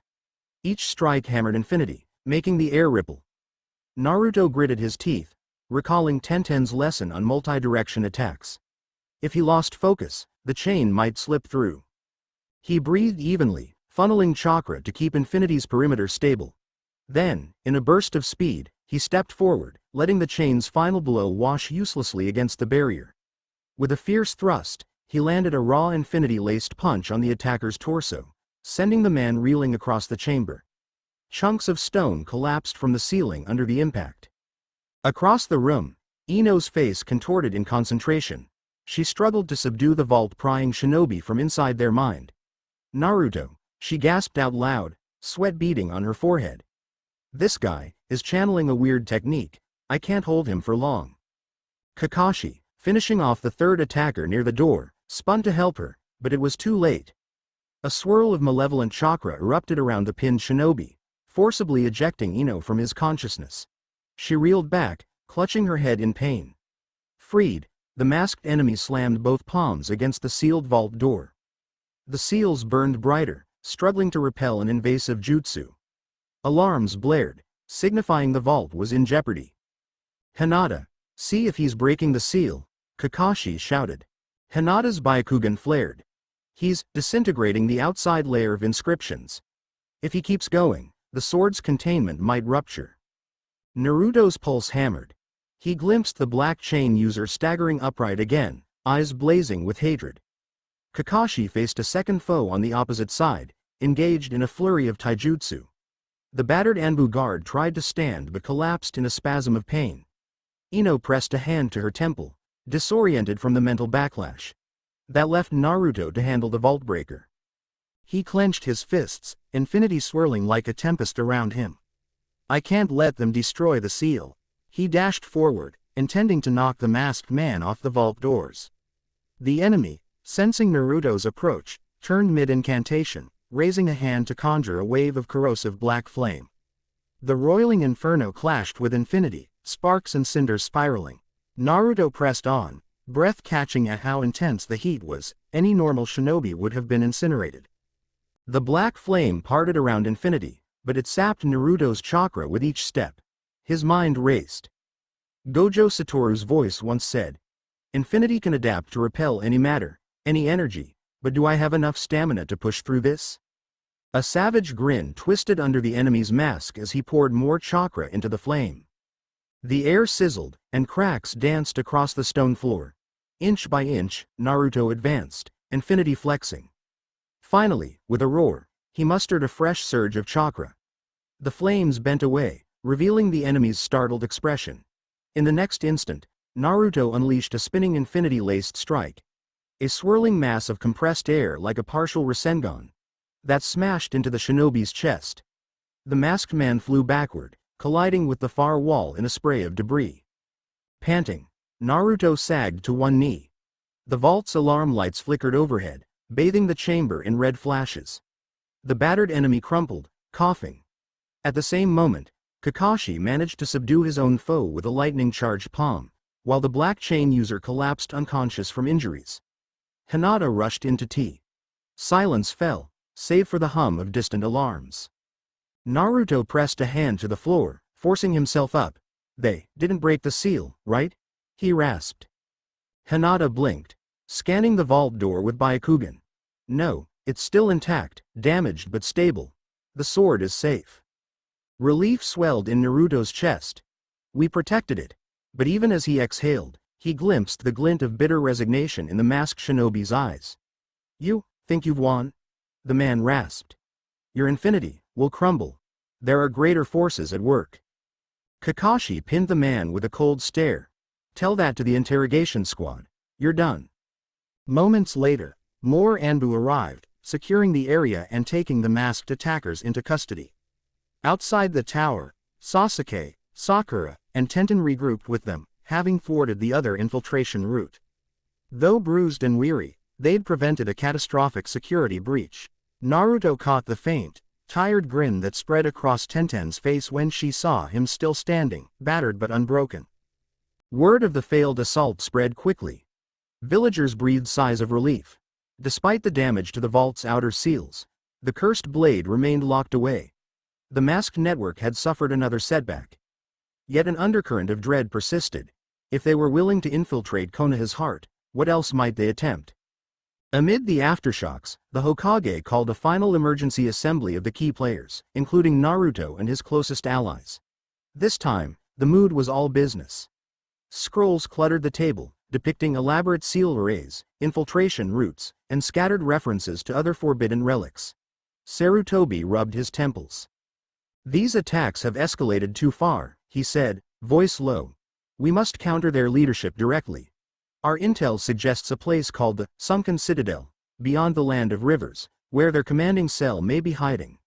The infiltration on Konoha likely served as a distraction, or a final gambit to reclaim the sword."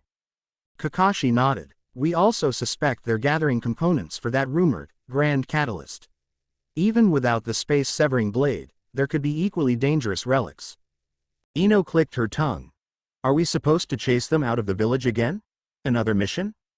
"Yes," the Hokage replied, "but on a more decisive scale.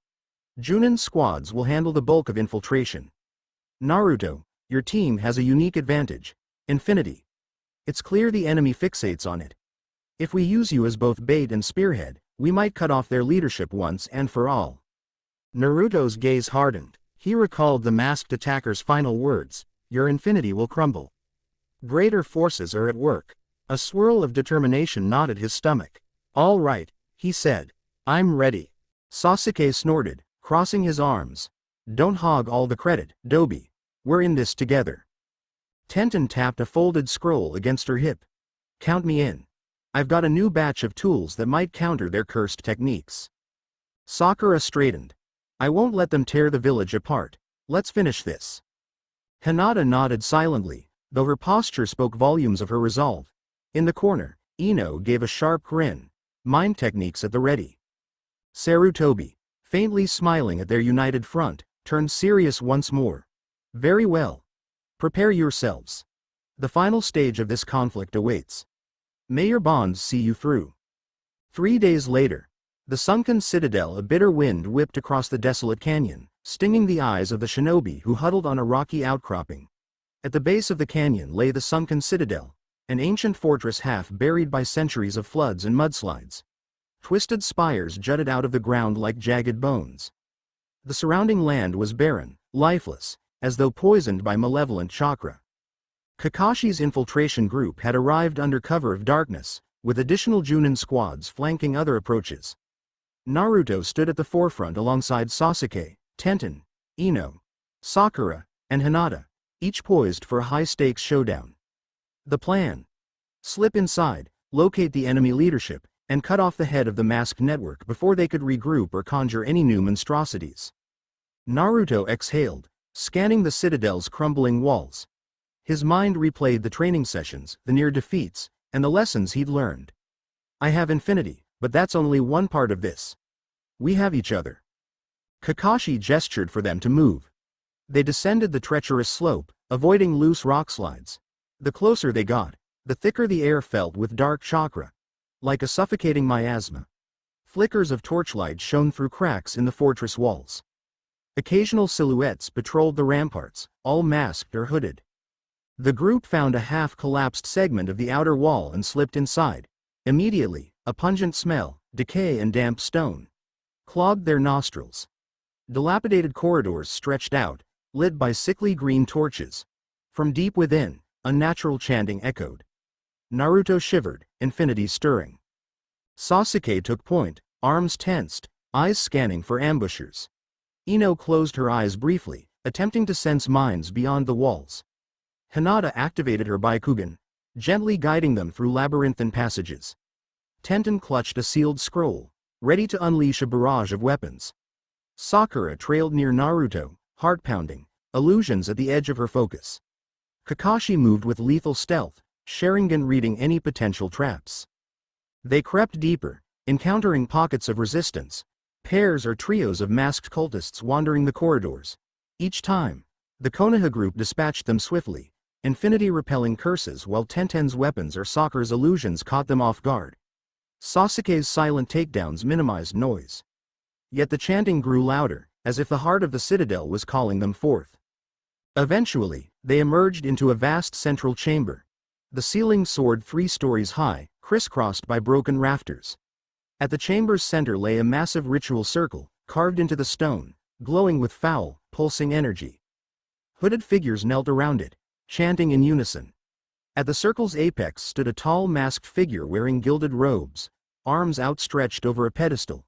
Strange relics, broken swords, twisted staves, hovered in the air, each dripping vile chakra. Naruto's blood froze. The grand catalyst, they're merging multiple relics. He felt infinity pulse, recognizing the gravitational pull of warped space-time. One misstep, and they might trigger a catastrophic meltdown.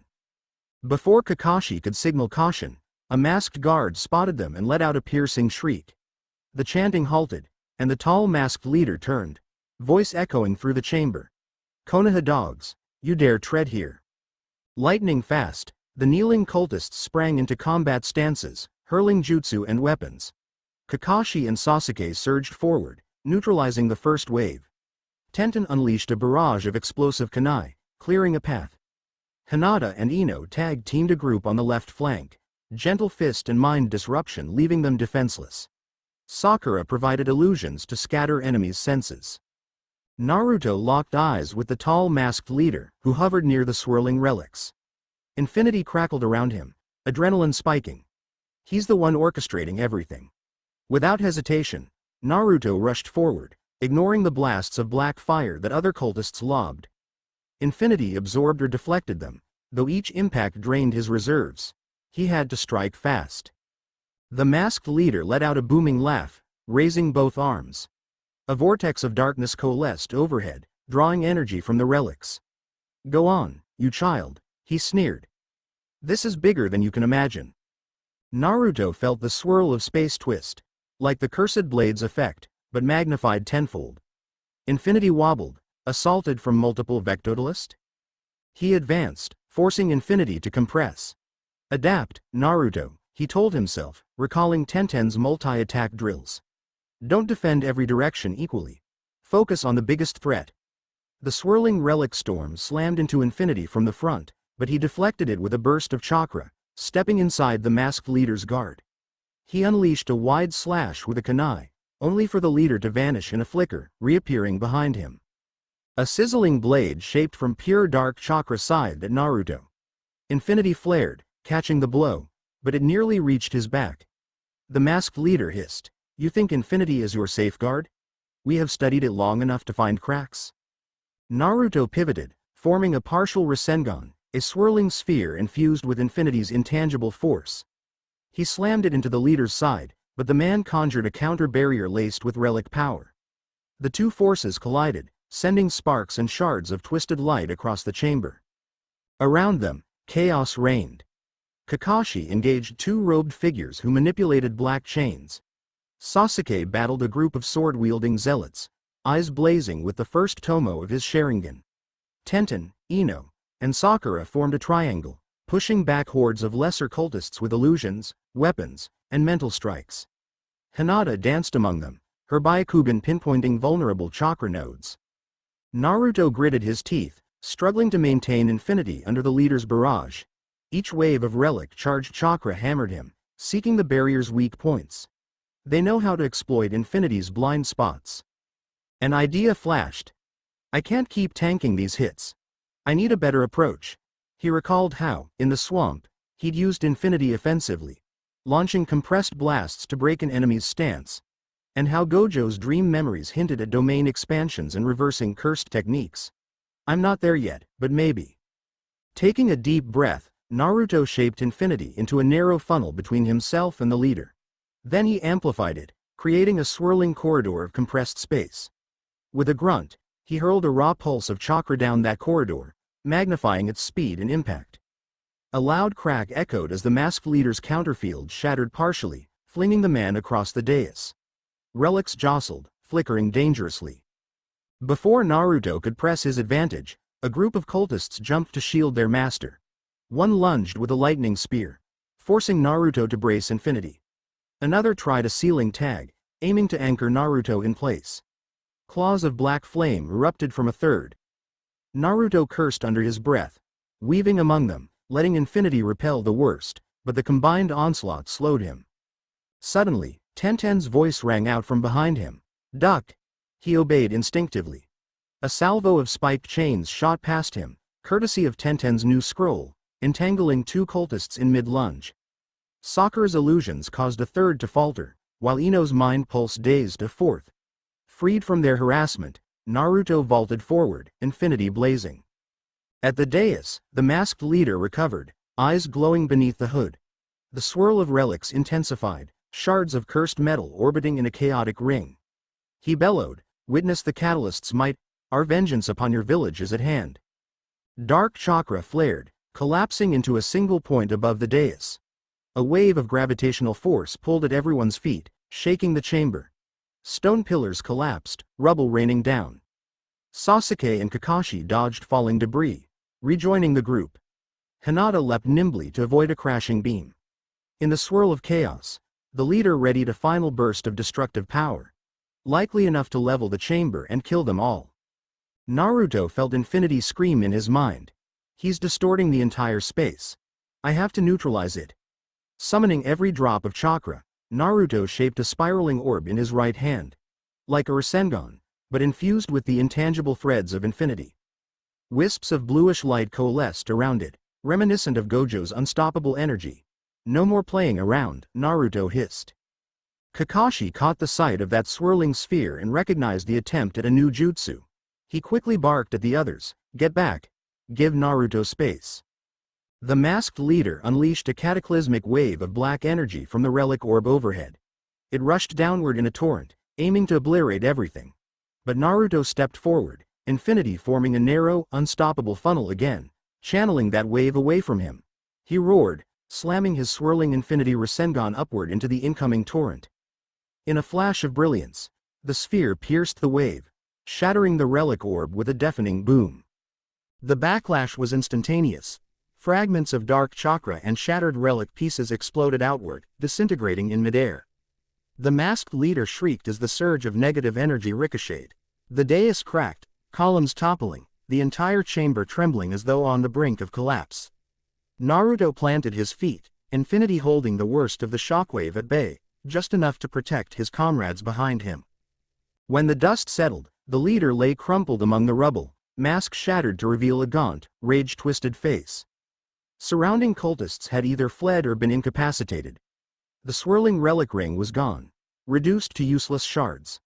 Slowly, Naruto let infinity subside, chest heaving from chakra depletion. His vision wavered, but he steadied himself. Sasuke emerged from the gloom, eyes wide with grudging awe at Naruto's final strike. Tenten and Ino held off the last straggling enemies, while Sakura and Hinata hurried to check injuries. Kakashi inspected the fallen leader, ensuring no last-minute trick threatened the group. A hush of finality draped the ruined citadel. "It's over," Naruto murmured, adrenaline crashing. Knees buckling, he stumbled. Instantly, Hinata and Sakura were at his sides, steadying him. He chuckled weakly. "Guess I overdid it." Sasuke managed a reluctant smirk. "You always do, Dobi." Tenten hurried over, scanning the remains of relic shards. "Looks like that was their ultimate plan, fuse multiple cursed artifacts. It's done now." Ino rubbed her temples, relief sweeping across her features. "No more twisted cult chanting for me, thanks." Kakashi breathed out, surveying the battered chamber. "You all did well. Let's wrap this up and secure any survivors for interrogation." Epilogue. Returned to Konoha by dawn the next day, the Konoha strike force emerged from the sunken citadel, guiding captured cultists in chains. Reinforcements arrived, helping to sweep the stronghold clean. Though the masked network still might have splinters scattered across the continent, their central leadership was broken. The merging of relics had failed spectacularly. News of the triumph reached Konoha within days. The village welcomed Naruto's team with cheers and admiration, though they themselves were far more tired than triumphant. Each carried fresh scars, mental or physical, from the final confrontation. Infinity had endured its greatest test yet, and survived. Standing atop the Hokage monument weeks later, Naruto gazed over the sprawling village, bright with midday's sun. Hinata, Tenten, Ino, and Sakura were with him, each in different corners of the spacious stone ledge, chatting softly about upcoming missions. Sasuke lurked near the edge, arms folded, pretending not to listen but obviously engaged. "It's so peaceful now," Hinata remarked, her voice carrying on the breeze. Ino nodded, leaning on the railing. "Feels weird, doesn't it? All that chaos, and here we are." Tenten flipped to Kunai, catching it deftly. "I'm ready for normal missions again, but I won't complain if we get a little downtime." Sakura turned to Naruto, who watched everything with a thoughtful expression. "Hey," she said, "you've been quieter than usual. What's on your mind?" He exhaled, the ghost of a smile on his face. "The battles, infinity being tested. The fact that I'm the reincarnation of someone from another world." He shrugged. "But as crazy as it's been, I'm glad it's not just me alone. We faced it together." The four girls exchanged glances, each recalling moments when they'd nearly lost him, or moments he'd saved them. A shared warmth passed between them, tinged with subtle hints of rivalry over who got to stand nearest. Sasuke, noticing the unspoken dynamic, rolled his eyes but didn't interrupt. Naruto scratched the back of his head. "I'm still me, you know? Even if I've got Gojo's memories. I want to become Hokage. Protect everyone. Guess that hasn't changed." Ino pressed a hand on his shoulder. "We know that, dummy." Tenten smirked. "And we'll keep you in line if you ever get too full of yourself." Hinata's cheeks reddened, but she beamed softly. "We believe in you." Sakura offered a playful punch to his arm. "Don't let it go to your head, Naruto." He let out a laugh, heart lighter than it had been in months. A swirl of gratitude overflowed in him. They might not call it a harem openly, but the affection surrounding him was undeniable. These bonds forged in battle, tempered by close calls, and laced with the complexities of teenage heartstrings. Below them, life in Konoha carried on. Merchants hawked wares, children scurried after dogs, shinobi bustled between missions. Over in the distance, Kakashi wandered by with a lazy wave, and Iruka coaxed a fresh batch of academy kids through basic drills. The warm afternoon sun highlighted a village that had endured threats from the masked network and triumphed, at least for now. Naruto inhaled, letting the crisp air fill his lungs. Infinity buzzed in the back of his mind, a faithful companion. "Whatever comes next, I'll be ready," he thought.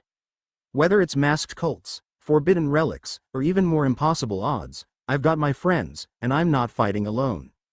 From the corner of his vision, he noticed Sasuke sneaking a look at the group's easy banter, the faintest hint of envy in his eyes. But Naruto simply flashed him a grin. They might butt heads, but they'd stand side by side again if danger arose. A soft breeze stirred, carrying the faint sound of distant chatter. It reminded Naruto of that single principle he'd come to cherish. No matter how potent infinity might be, it's the connections, friends, allies, even rivals, that truly make me unstoppable. The sun reached its zenith, bathing the Hokage monument in gold, and in that bright moment, the reincarnation of Gojo Saturo felt certain that no blade, no darkness, and no enemy would break his spirit or tear his bonds apart. Because together, they had tested infinity, and emerged stronger than ever. End of chapter 5.